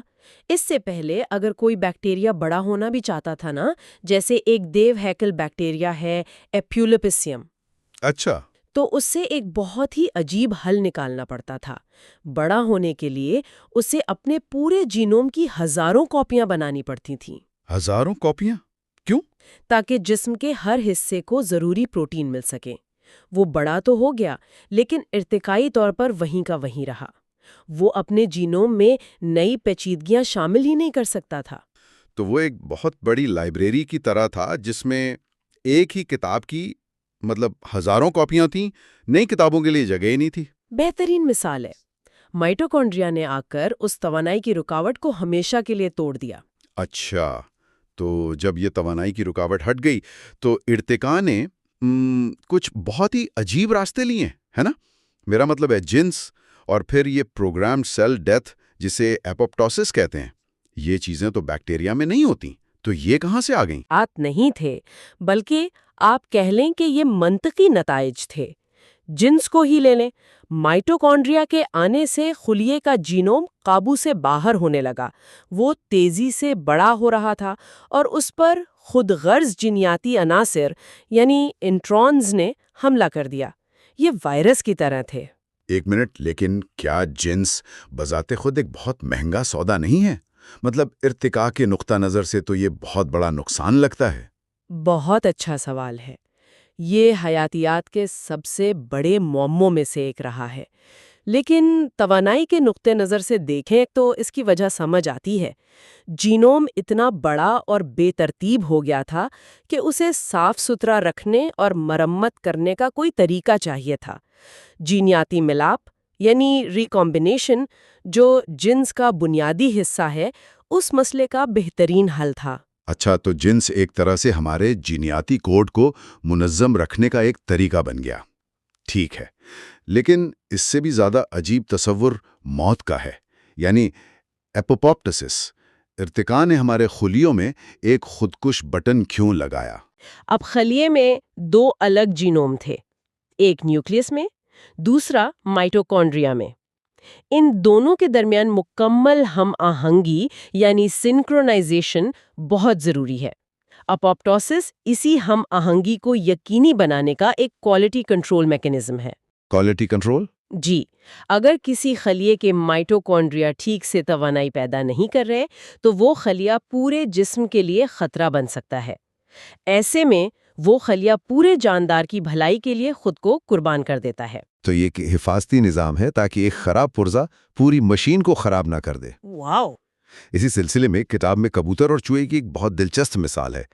دونوں کا سائز اور میٹابولزم تقریباً ایک جیسا ہے، لیکن ایک کبوتر 30 سال تک زندہ رہ سکتا ہے جبکہ چوہا صرف 3 سے 4 سال۔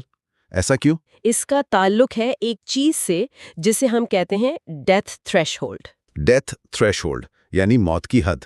جی، یہ وہ پوائنٹ ہے جہاں خلیہ فیصلہ کرتا ہے کہ بس اب توانائی کی خرابی برداشت سے باہر ہے اور ایپوپٹوسس شروع کر دینا چاہیے۔ کبوتر جیسے جانداروں میں جن کی ایروبک فٹنس بہت زیادہ ہوتی ہے، یہ حد بہت کم ہوتی ہے۔ اچھا۔ ان کے خلیے مائٹوکونڈریا کی معمولی سی خرابی بھی برداشت نہیں کرتے اور فوراً خود کو ختم کر دیتے ہیں۔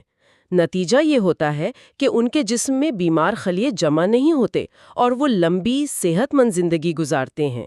لیکن اس کی کوئی قیمت بھی تو چکانی پڑتی ہوگی۔ بالکل، قیمت یہ ہے کہ ان کی تولیدی صلاحیت کم ہوتی ہے، وہ بہت احتیاط سے توانائی خرچ کرتے ہیں۔ دوسری طرف ہے چوہا، جس کی ایروبک فٹنس کم ہے۔ اس کی موت کی حد زیادہ ہوگی پھر؟ بہت زیادہ۔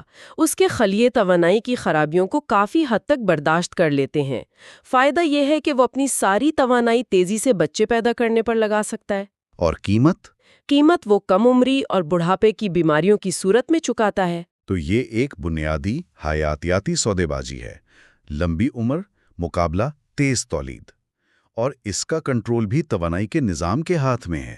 جی ہاں، جیو تیز مرو جوان صرف ایک کہاوت نہیں، یہ ایک حیاتیاتی حکمت عملی ہے۔ یہ سب کچھ ملا کر تو ایک بہت بڑی تصویر بنتی ہے۔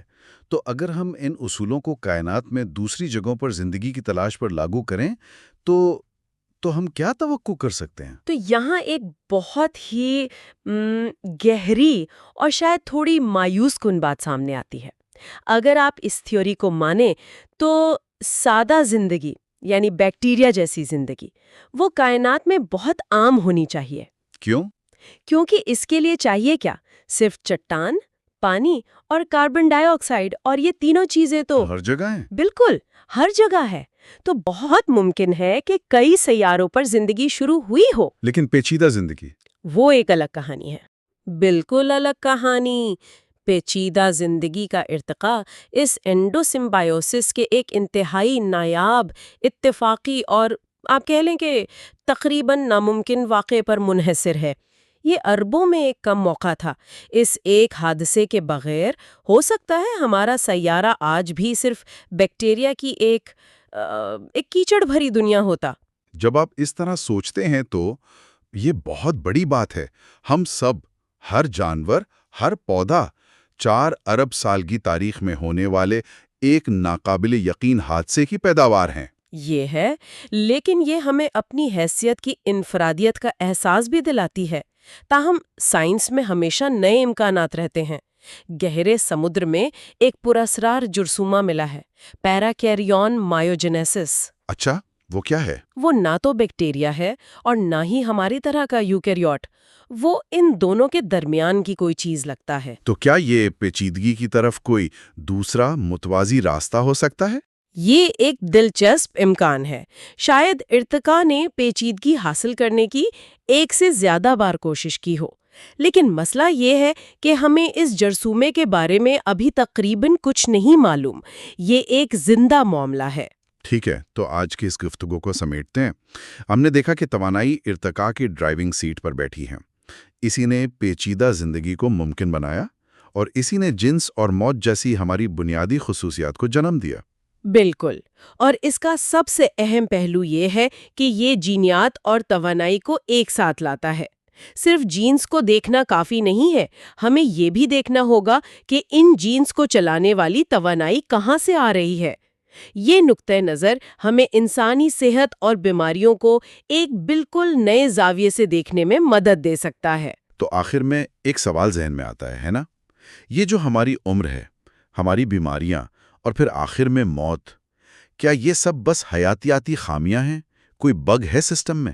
یا پھر یہ سب اس ایک عظیم توانائی کے انقلاب کا ایک منطقی اور ناگزیر نتیجہ ہے؟ وہی انقلاب جس نے ہماری اس پیچیدہ، خوبصورت اور حیرت انگیز زندگی کو ممکن بنایا۔ سوچنے کی بات۔ خوش آمدید۔ آج ہم نک لین کی کتاب دی وائٹل کویسچن میں ایک بار پھر گہرائی میں جا رہے ہیں۔ یہ کتاب حیاتیات کے مرکز میں موجود ایک ایسے بلیک ہول کو سمجھنے کی کوشش کرتی ہے جس نے سائنسدانوں کو صدیوں سے پریشان کر رکھا ہے۔ سوال بہت سادہ لگتا ہے، لیکن اس کا جواب ہماری پوری ہستی کی بنیاد ہے۔ اور وہ سوال یہ ہے کہ زمین کی تقریباً 4 ارب سالہ تاریخ میں پیچیدہ زندگی یعنی یوکیریوٹک خلیات، وہ خلیات جن سے ہم پودے اور فنجائی بنے ہیں، وہ صرف اور صرف ایک بار کیوں وجود میں آئے؟ بالکل، یہ سوچنے والی بات ہے۔ بیکٹیریا جیسے سادہ جاندار تو شاید کائنات میں ہر جگہ ہوں، لیکن ہم جیسی پیچیدہ مخلوق صرف ایک ہی نسل کی لڑی سے کیوں نکلی؟ یہ کوئی چھوٹا واقعہ نہیں تھا، یہ ایک انقلاب تھا۔ صحیح۔ آج ہم اسی معمے کو توانائی کے زاویے سے دیکھیں گے، اور یہ نظریہ واقعی ارتقاء کی پوری کہانی کو ایک نئے انداز میں پیش کرتا ہے۔ دراصل کتاب کا مرکزی خیال ہی یہی ہے کہ اس سوال کا جواب جینز کی لچک میں نہیں بلکہ توانائی کی سخت پابندیوں میں چھپا ہے۔ ایک خاص تصور ہے فی جین توانائی کا۔ یہ وہ دیوار تھی جسے بیکٹیریا 2 ارب سال تک نہیں توڑ سکے۔ اور پھر ایک واقعہ ہوا جس نے سب کچھ بدل دیا۔ ہاں، وہ ایک حادثاتی واقعہ تھا، اینڈو سمبیوسس، جب ایک خلیے نے دوسرے کو نگل لیا اور وہ اس کا حصہ بن گیا۔ آج ہم اسی توانائی کے انقلاب اور اس کے حیران کن نتائج پر بات کریں گے، جن کا اثر ہمارے خلیوں سے لے کر ہماری اپنی عمر اور موت تک پھیلا ہوا ہے۔ تو آئیے شروع کرتے ہیں اس توانائی کی رکاوٹ سے۔ ٹھیک ہے، تو جب ہم کہتے ہیں کہ پیچیدہ زندگی صرف ایک بار وجود میں آئی، اس کا اصل مطلب کیا ہے؟ کیونکہ ارتقاء میں تو چیزیں بار بار ہوتی ہیں، جیسے آنکھیں کئی بار آزادانہ طور پہ ارتقاء پذیر ہوئیں، تو یہ واقعہ اتنا منفرد کیوں تھا؟ یہ ایک بہترین سوال ہے۔ اس کا مطلب یہ ہے کہ تمام یوکیریوٹس، چاہے وہ ایک امیبا ہو، ایک دیوے ہیکل درخت ہو یا ایک انسان، ان سب کا ایک ہی مشترکہ جد امجد ہے، ایک واحد خلیہ جو تقریباً 2 ارب سال پہلے نمودار ہوا۔ ایک واحد خلیہ؟ ہاں، اور اس خلیے میں وہ تمام بنیادی خصوصیات تھیں جو آج بھی ہر پیچیدہ خلیے میں موجود ہیں، ایک واضح نیوکلیس، مائٹوکونڈریا اور ایک پیچیدہ اندرونی ڈھانچہ۔ بیکٹیریا اربوں سال سے موجود تھے، لیکن وہ کبھی بھی اس حد کو عبور نہیں کر پائے۔ اور کتاب کے مطابق اس کی وجہ صرف اور صرف توانائی کی کمی تھی؟ مطلب وہ ایک قسم کی توانائی کی غربت میں جی رہے تھے؟ بالکل، اسے ایک توانائی کی کھائی کہہ سکتے ہیں۔ دیکھیں، بیکٹیریا اپنی توانائی اپنی بیرونی جھلی سے یعنی سیل میمبرین سے حاصل کرتے ہیں۔ اگر ایک بیکٹیریم بڑا ہونے کی کوشش کرتا ہے تو اس کا حجم اس کی سطح کے رقبے سے کئی زیادہ تیزی سے بڑھتا ہے۔ اس کا مطلب ہے کہ توانائی پیدا کرنے والی سطح جسم کی ضروریات پوری کرنے کے لیے ناکافی ہو جاتی ہے۔ وہ جتنا بڑا ہوتا، فی گرام اتنا ہی کمزور ہوتا جاتا۔ تو وہ ایک ایسی حد میں پھنسے ہوئے تھے جہاں وہ زیادہ پیچیدہ نہیں ہو سکتے تھے، کیونکہ ان کے پاس اس پیچیدگی کو چلانے کے لیے توانائی ہی نہیں تھی۔ یہی نقطہ ہے۔ پھر اینڈوسمبیوسس ہوا۔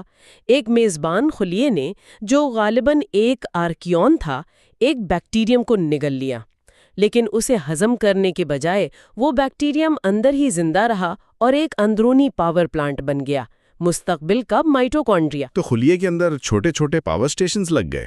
بالکل، اب میزبان خلیے کے پاس اپنی بیرونی جھلی کے علاوہ ہزاروں چھوٹے چھوٹے پاور سٹیشنز تھے جو اس کے اندر پھیلے ہوئے تھے۔ اس سے توانائی کی پیداوار میں کتنا فرق پڑا؟ فرق ناقابل یقین۔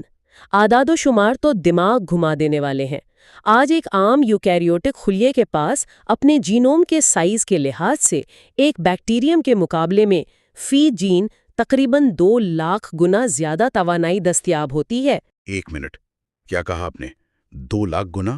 جی، 2 لاکھ گنا۔ یہ کوئی معمولی اضافہ نہیں ہے۔ یہ تو ایسا ہے جیسے آپ ایک موم بتی کی روشنی کا موازنہ ایک پورے شہر کو روشن کرنے والے پاور پلانٹ سے کر رہے ہوں۔ اس قدر توانائی کے سیلاب نے کیا کچھ ممکن کر دیا ہوگا؟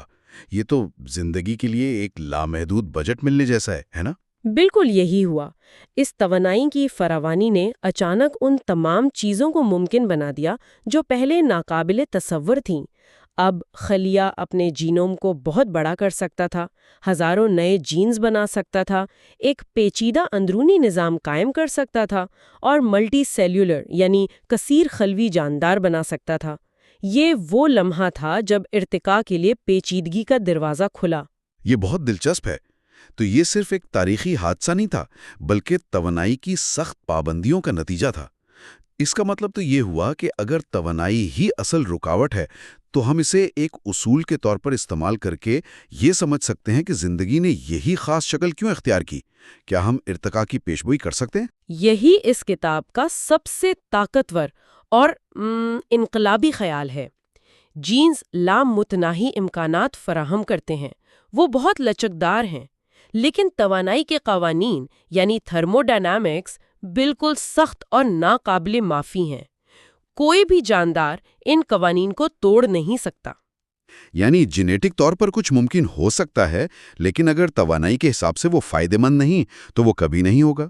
بالکل، اور اس نظریے کی خوبصورتی یہ ہے کہ ہم اس سے یوکیریوٹس کی بہت سی عجیب و غریب خصوصیات کی وضاحت کر سکتے ہیں جو بیکٹیریا میں کبھی نہیں ملتی، مثلاً نیوکلیس، جنس، اپوپٹوسس یعنی پروگرام شدہ خلیاتی موت، اور حتیٰ کہ بڑھاپا۔ یہ سب چیزیں جو پہلے الگ الگ معمہ لگتی تھیں، اس نظریے کے تحت مائٹوکونڈریا کے حصول کے براہ راست منطقی نتائج کے طور پر سامنے آتی ہیں۔ ٹھیک ہے، تو آئیے ان خصوصیات کو ایک ایک کر کے کھولتے ہیں۔ شروعات کرتے ہیں نیوکلیس سے۔ اسے خلیے کا کنٹرول سینٹر کہا جاتا ہے۔ عام طور پر ہم اسے ارتقاء کا ایک عظیم قدم سمجھتے ہیں، لیکن یہ نظریہ کہتا ہے کہ یہ ایک دفاعی ضرورت کے تحت وجود میں آیا۔ یہ کیسے؟ جب مائٹوکونڈریا خلیے کے اندر آئے تو وہ اپنے ساتھ اپنا ڈی این اے بھی لائے۔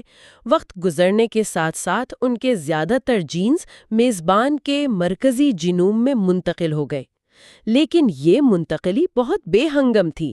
اس عمل میں کچھ بہت خطرناک پیراسائٹک جینز بھی منتقل ہوئے، جنہیں پیراسائٹک جینز، یہ کیا چیز ہیں؟ Mobile introns? جی، موبائل انٹرونز۔ ذرا تصور کریں کہ آپ ایک اہم ہدایت نامہ پڑھ رہے ہیں اور کوئی آ کر بیچ بیچ میں بے ترتیب بے معنی جملے ڈالتا جائے، جو آپ کی پوری ہدایات کا تسلسل توڑ دیں۔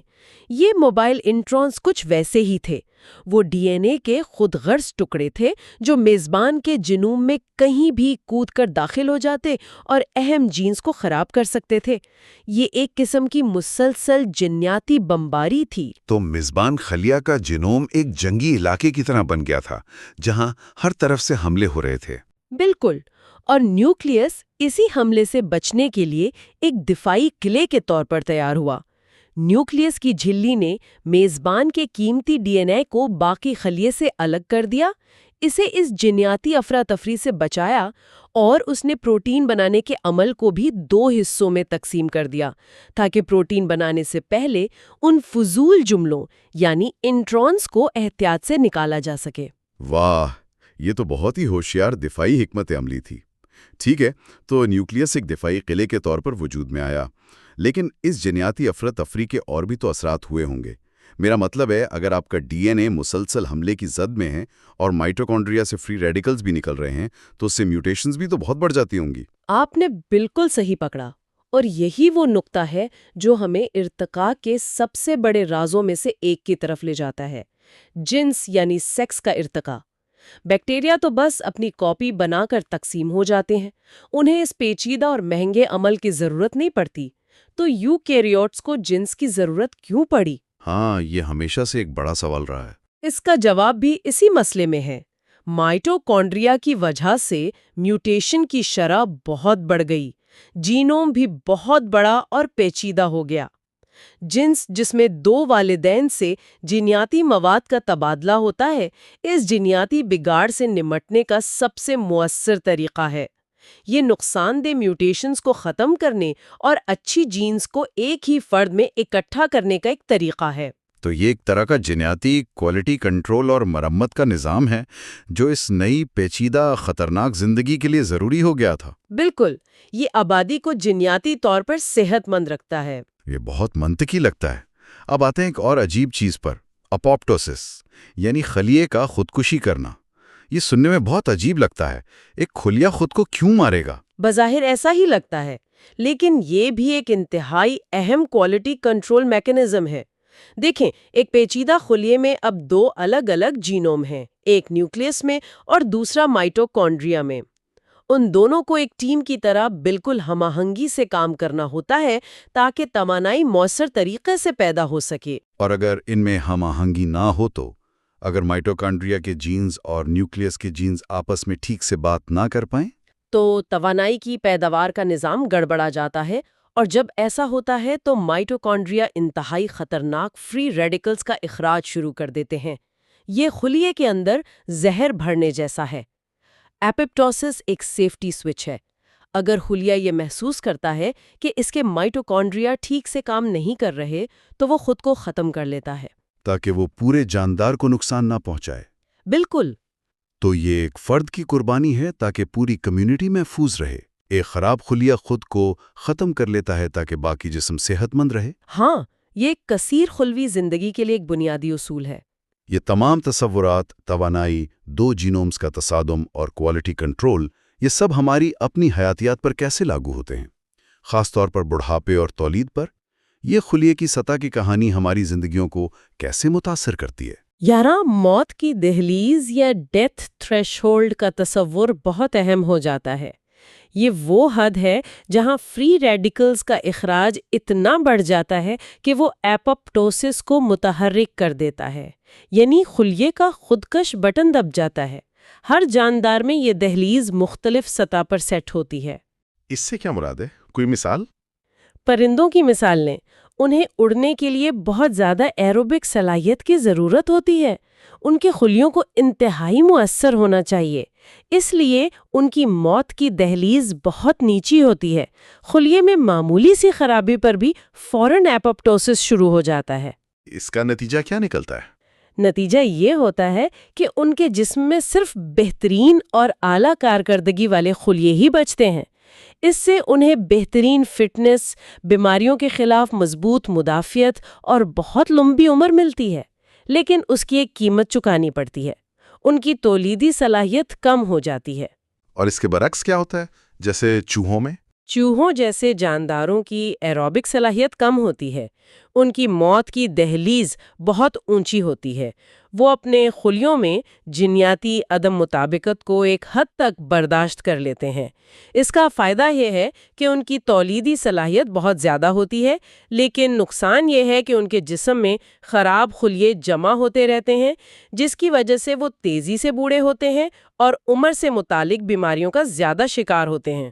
تو یہی وجہ ہے کہ ایک کبوتر جس کا وزن ایک چوہے جتنا ہی ہوتا ہے وہ 30 سال تک زندہ رہ سکتا ہے، جبکہ چوہا صرف 3 یا 4 سال جیتا ہے۔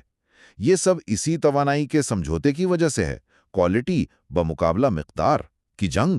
بالکل، یہ تولید، لمبی عمر اور بیماری کے درمیان ایک گہرا ارتقائی سمجھوتا ہے، اور اس کی جڑیں خلیے کے اندر موجود ان دو جینومز کے پیچیدہ رشتے میں ہیں۔ یہ سب کچھ اس ایک عظیم اینڈوسمبیوٹک واقعے کا نتیجہ ہے۔ یہ تو واقعی حیران کن ہے۔ اچھا، آخر میں آئیے اس سب کو کائنات کے بڑے پیمانے پر دیکھتے ہیں۔ یہ نظریہ کائنات میں دوسری جگہوں پر زندگی کے امکانات کے بارے میں کیا کہتا ہے؟ کتاب کا استدلال بہت واضح اور ایک حد تک مایوس کن ہے۔ سادہ بیکٹیریا جیسی زندگی کائنات میں بہت عام ہو سکتی ہے۔ اس کے لیے جو بنیادی اجزاء چاہیے، پانی، چٹانیں اور کاربن ڈائی آکسائڈ، وہ تقریباً ہر جگہ موجود ہے۔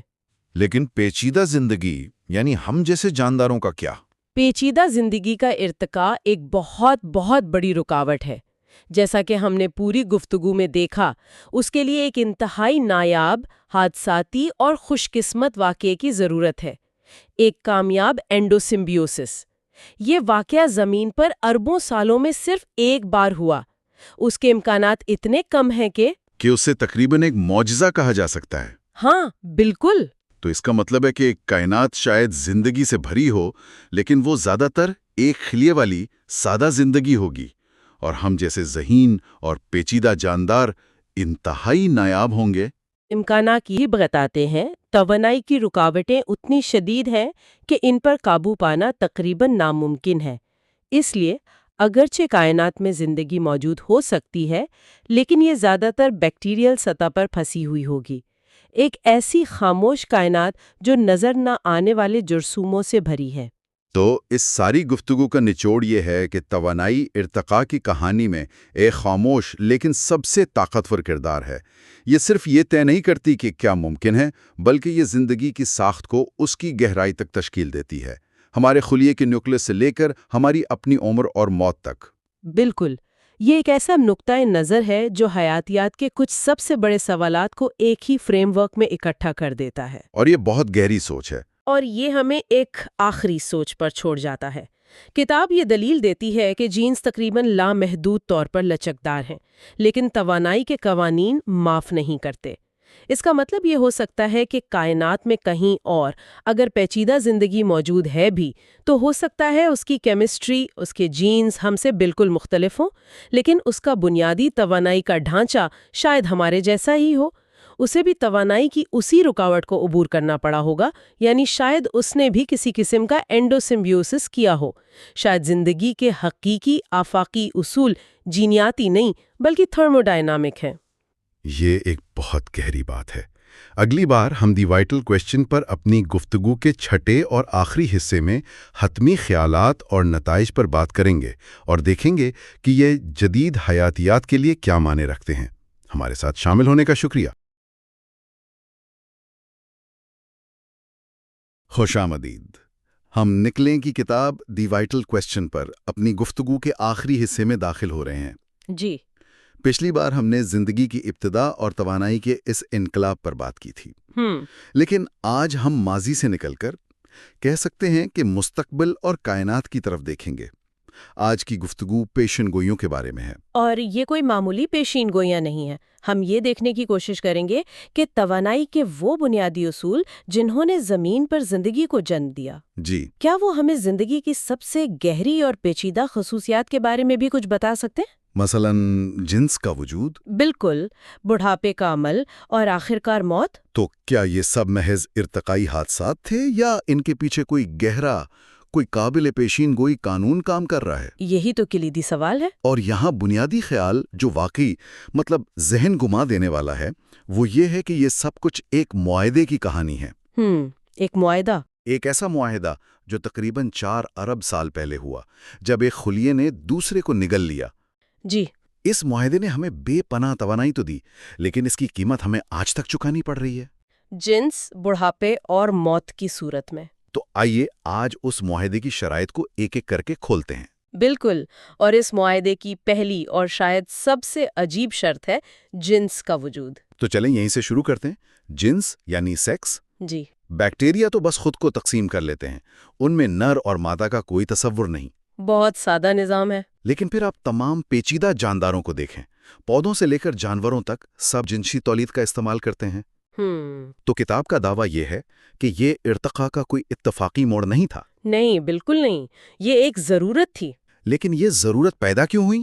یہ ضرورت اس افراتفری سے پیدا ہوئی جو اس عظیم معاہدے کے فوراً بعد شروع ہوئی۔ اچھا، یاد کریں، ایک آرکین خلیے نے ایک بیکٹیریا کو اپنے اندر سمو لیا جو ہمارا مائٹوکونڈریا بن گیا۔ جی، ہمارا پاور پلانٹ۔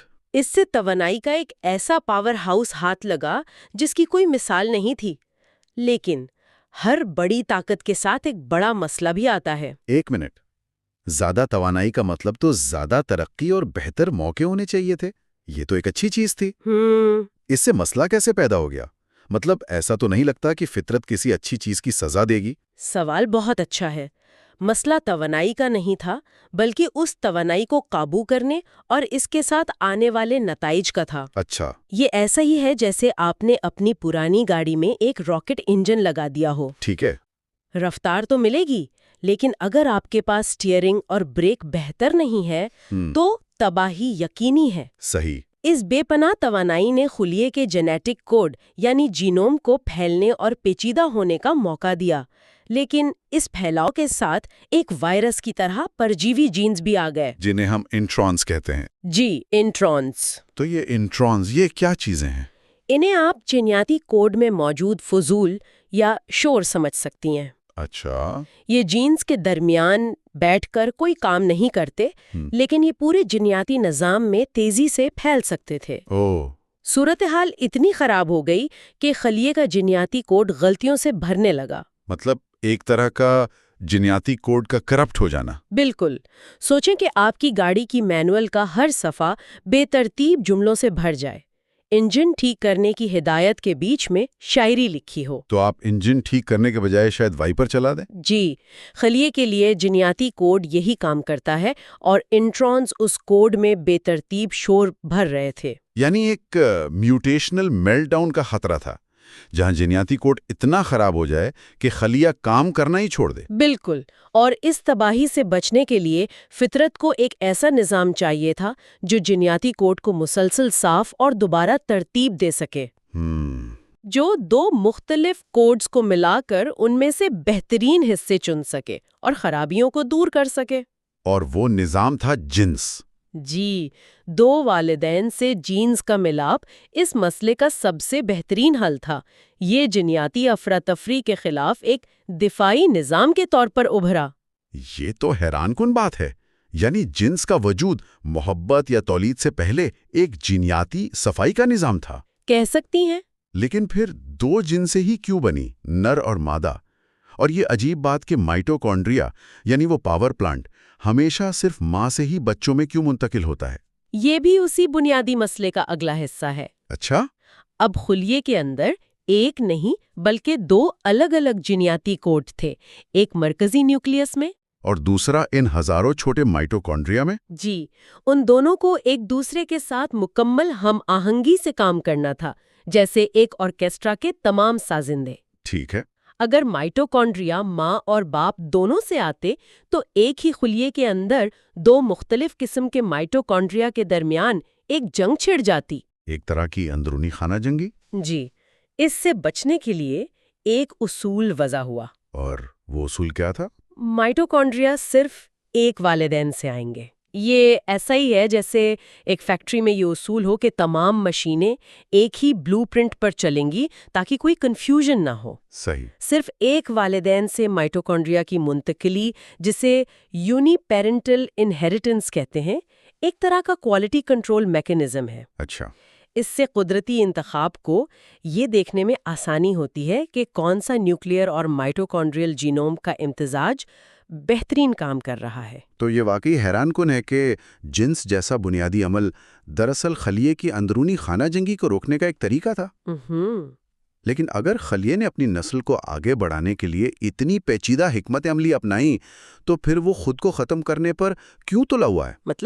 میرا مطلب ہے بڑھاپا اور موت، یہ تو اسی کہانی کا بالکل الٹ حصہ لگتے ہیں۔ آپ نے بالکل صحیح نبض پکڑی ہے، یہ اسی کہانی کا دوسرا رخ ہے۔ اچھا۔ جس طرح خلیے کو اپنے جینوم کو صاف رکھنے کا طریقہ چاہیے تھا، اسی طرح اسے ایسے خلیوں سے چھٹکارا پانے کا بھی ایک طریقہ چاہیے تھا جو خود خراب ہو چکے ہوں۔ یعنی وہ خلیے جو ٹھیک سے کام نہیں کر رہے؟ جی، جہاں نیوکلیس اور مائٹوکونڈریا کا تعلق ٹوٹ گیا ہو اور وہ ٹھیک سے توانائی پیدا نہ کر پا رہے ہوں، ایسے ناکارہ خلیے پورے جاندار کے لیے بوجھ اور خطرہ بن سکتے ہیں۔ جیسے ایک ٹیم میں ایک ایسا کھلاڑی جو اب ٹھیک سے کھیل نہیں پا رہا اور پوری ٹیم کی کارکردگی کو متاثر کر رہا ہے۔ بالکل، اور اسی ضرورت نے ایک انتہائی حیران کن میکانزم کو جنم دیا جسے اپپٹوسس یا پروگرامڈ سیل ڈیتھ کہتے ہیں۔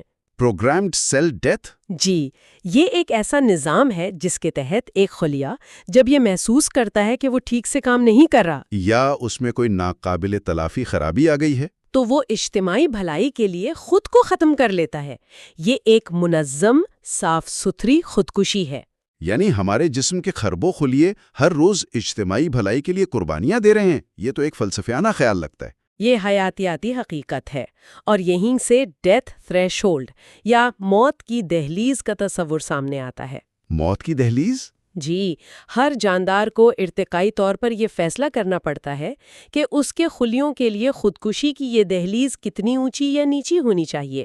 مطلب ایک خلیہ کتنی خرابی برداشت کرے گا اس سے پہلے کہ وہ خود کو ختم کرنے کا بٹن دبا دے؟ بالکل۔ اور اس دہلیز کو اونچا یا نیچا رکھنے کے نتائج کیا ہوتے ہیں؟ نتائج زندگی اور موت جتنے گہرے ہیں۔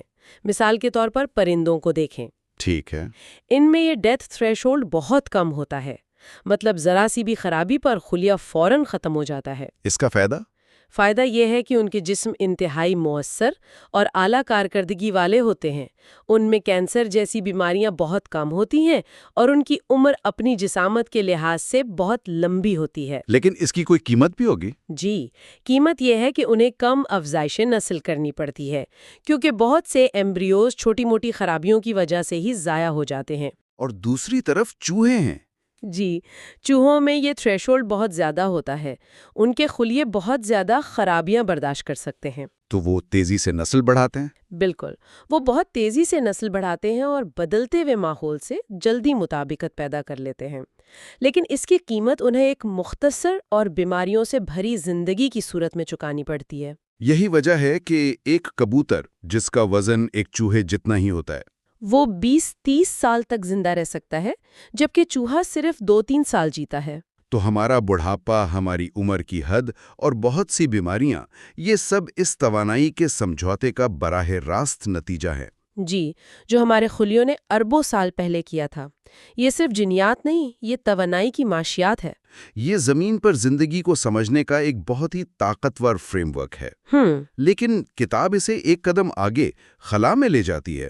اگر یہ اصول اتنے ہی بنیادی ہیں تو یہ ہمیں کائنات میں کہیں اور زندگی یعنی خلائی مخلوق کے بارے میں کیا بتا سکتے ہیں؟ یہاں کتاب ایک بہت ہی واضح اور کہہ لیں کہ دوہری پیشین گوئی کرتی ہے۔ اچھا؟ پہلی پیشین گوئی بہت پرجوش ہے، وہ یہ کہ سادہ بیکٹیریا جیسی زندگی کائنات میں بہت عام ہو سکتی ہے۔ بہت عام؟ جی، اس کے پنپنے کے لیے جو بنیادی اجزاء چاہیے، پانی، چٹان، کاربن ڈائی آکسائیڈ اور جو ماحول چاہیے، یعنی سمندر کی تہہ میں موجود الکلائن ہائیڈروتھرمل وینٹس جیسا ماحول۔ بالکل، اس بات کا قوی امکان ہے کہ وہ ہماری کہکشاں میں اربوں سیاروں پر موجود ہوں۔ واہ، یعنی کائنات زندگی سے بھری ہو سکتی ہے۔ ہو سکتا ہے کہ ہم اکیلے نہ ہوں؟ سادہ زندگی سے بھری ہوئی۔ اچھا۔ دوسری پیشین گوئی اتنی ہی ہوش ربا اور شاید تھوڑی مایوس کن بھی ہے۔ وہ کیا ہے؟ اور وہ یہ ہے کہ پیچیدہ جانوروں اور پودوں جیسی زندگی انتہائی نایاب ہوگی۔ انتہائی نایاب؟ شاید اتنی نایاب کہ ہم کہکشاں میں اکیلے ہی ہوں۔ معاف کیجیے گا، میں یہاں تھوڑا الجھ گیا ہوں۔ آپ کہہ رہی ہیں کہ کائنات سادہ زندگی سے بھری ہو سکتی ہے، لیکن پیچیدہ زندگی تقریباً نہ ہونے کے برابر ہوگی۔ جی، یہ تو بہت مایوس کن بات ہے۔ کیا اس کی وجہ صرف ایک ہی حادثہ ہے جو زمین پر ہوا؟ کیا ارتقاء کوئی اور راستہ تلاش نہیں کر سکتا تھا؟ یہی کتاب کا مرکزی نقطہ ہے۔ وجہ وہی توانائی کی دیوار ہے۔ توانائی کی دیوار؟ جی، ایک سادہ بیکٹیریل خلیے سے ایک پیچیدہ یوکیریوٹک خلیے تک کا سفر کوئی سیدھا راستہ نہیں ہے۔ اس کے لیے توانائی کی ایک ایسی رکاوٹ کو عبور کرنا پڑتا ہے جو تقریباً ناقابل عبور ہے۔ تو زمین پر کیا ہوا تھا؟ زمین پر زندگی تقریباً 4 ارب سال تک سادہ بیکٹیریا کی سطح پر ہی پھنسی رہی۔ 4 ارب سال؟ جی، یہ چھلانگ صرف ایک بار ایک انتہائی غیر معمولی اور تقریباً ناممکن حادثے کے ذریعے لگی، وہ اینڈوسمبیوسس جس نے ہمیں مائٹوکونڈریا دیے۔ وہ کوئی عام واقعہ نہیں تھا؟ بالکل نہیں۔ اس کے لیے صحیح وقت پر صحیح قسم کے 2 خلیوں کا ملنا اور پھر ایک دوسرے کے ساتھ اربوں سال تک مطابقت پیدا کرنا اس کے ہونے کا امکان نہ ہونے کے برابر تھا۔ تو اگر وہ ایک واقعہ نہ ہوتا تو آج زمین پر صرف بیکٹیریا کی ایک پھسلتی ہوئی چادر ہوتی، اور کوئی درخت، کوئی جانور، کوئی انسان نہ ہوتا۔ بالکل۔ اس توانائی کے انقلاب کے بغیر پیچیدہ زندگی ممکن ہی نہیں تھی۔ تو جب ہم کائنات میں کہیں اور زندگی تلاش کرتے ہیں تو ہمیں یہ سمجھنا ہوگا کہ وہاں بھی زندگی کو اسی توانائی کی دیوار کا سامنا کرنا پڑے گا۔ جی۔ تو اس سب کا کیا مطلب ہے؟ یہ کتاب صرف ماضی کی کہانی نہیں سنا رہی، بلکہ یہ حیاتیات کو دیکھنے کا ایک نیا طریقہ پیش کر رہی ہے۔ ایک ایسا طریقہ جو پیشن گوئی کر سکتا ہے۔ یہ ارتقاء کی مساوات میں توانائی کو مرکزی حیثیت دینے کے بارے میں ہے۔ اچھا۔ اب تک ہم ارتقاء کو زیادہ تر جینز اور قدرتی انتخاب کے حوالے سے دیکھتے آئے ہیں۔ جی۔ جینز بہت لچکدار ہوتے ہیں، وہ ہر طرح کی شکلیں اختیار کر سکتے ہیں، لیکن توانائی کے اصول سخت اور ناقابل معافی ہیں۔ صحیح۔ کتاب کا استدلال ہے کہ توانائی کی ان رکاوٹوں اور مواقعوں کو سمجھ کر حیاتیات ایک زیادہ پیشین گوئی کرنے والی سائنس بن سکتی ہے۔ یعنی خلیے کے اندر خلیہ والی ساخت صرف ایک تاریخی حادثہ نہیں تھی۔ بالکل، بلکہ یہ وہ نقطۂ آغاز تھا جہاں سے پیچیدہ زندگی کی کہانی شروع ہوئی۔ اور اس کہانی کے ابواب؟ جی، یعنی جنس کا ارتقاء، بڑھاپے کا عمل اور موت کا میکینزم اس ابتدائی ساخت کے تقریباً ناگزیر اور قابل پیشین گوئی نتائج تھے۔ کیونکہ یہ سب ایک ہی بنیادی مسئلے کا حل ہیں۔ بالکل، دو الگ الگ جینومز کو ایک ہی خلیے کے اندر ہم آہنگی سے کیسے چلایا جائے۔ اور یہاں بات واقعی دلچسپ ہو جاتی ہے۔ یہ صرف ہماری زمین پر زندگی کی وضاحت نہیں کر رہا، نہیں، بلکہ یہ پیچیدہ زندگی کے لیے آفاقی اصولوں کی پیشنگوئی کر رہا ہے، چاہے وہ کائنات میں کہیں بھی موجود ہو۔ یہ ایک بہت بڑا دعویٰ ہے۔ بلا شبہ۔ تو آئیے آج کی گفتگو کے اہم نکات کو سمیٹتے ہیں۔ جی، ہم نے دیکھا کہ پیچیدہ زندگی کی بنیاد ایک واحد غیر معمولی واقعے پر ہے، جس نے اس سے توانائی کا ایک منفرد نظام دیا، اور اسی نظام نے اس کی سب سے گہری خصوصیات جیسے جنس، بڑھاپا اور موت کو ارتقاء کے بے ترتیب موڑ کے بجائے قابل پیشین گوئی نتائج بنا دیا۔ وہ حادثاتی نہیں بلکہ لازمی تھیں۔ بالکل۔ اور اس کا ایک ختمی نقطہ یہ بھی ہے کہ اگر کائنات میں کہیں اور پیچیدہ بڑے جسم والے جاندار موجود ہیں تو انہیں بھی توانائی کے انہی مسائل کو حل کرنا پڑے گا۔ انہیں بھی اپنے اندرونی پاور پلانٹس اور مرکزی کنٹرول سسٹم کے درمیان توازن قائم کرنا ہوگا۔ اور اس بات کا قوی امکان ہے کہ یہ ضرورت انہیں بھی ہماری طرح کے ہی ارتقائی راستوں پر لے جائے گی۔ جی، ہو سکتا ہے کہ ان میں بھی جنس، بڑھاپا اور موت جیسے تصورات موجود ہوں۔ یہ واقعی ایک گہری سوچ ہے۔ آخر میں ہم اپنے سامعین کے لیے ایک چونکا دینے والا خیال چھوڑنا چاہیں گے۔ ضرور۔ جینز اجازت دیتے ہیں لیکن توانائی معاف نہیں کرتی۔ اگر ہم اس نظریے کو صرف اپنی ابتدا پر نہیں بلکہ اپنے مستقبل پر لاگو کریں تو کیا ہوتا ہے؟ اچھا سوال ہے۔ اربوں سال پہلے کیے گئے توانائی کے وہ سمجھوتے آج بھی انسانی صحت، لمبی عمر اور شاید ہماری تکنیکی ترقی کی حدود کیسے متعین کرتے ہیں؟ اور کیا ہم ان بنیادی حیاتیاتی قوانین کو کبھی توڑ پائیں گے؟ یہ ایک ایسا سوال ہے جو آنے والی دہائیوں میں سائنس اور فلسفہ دونوں کے لیے بہت اہم ہوگا۔ بالکل۔ اس کے ساتھ ہی نک لین کی کتاب دی وائٹل کوسچن پر ہمارا تفصیلی تجزیہ اختتام کو پہنچتا ہے۔ جی۔ اگلی اور آخری قسط میں ہم ان تمام 6 حصوں کا ایک جامع خلاصہ پیش کریں گے اور اس پورے سفر کے اہم ترین نکات پر دوبارہ نظر ڈالیں گے۔ ہمارے ساتھ شامل ہونے کا شکریہ۔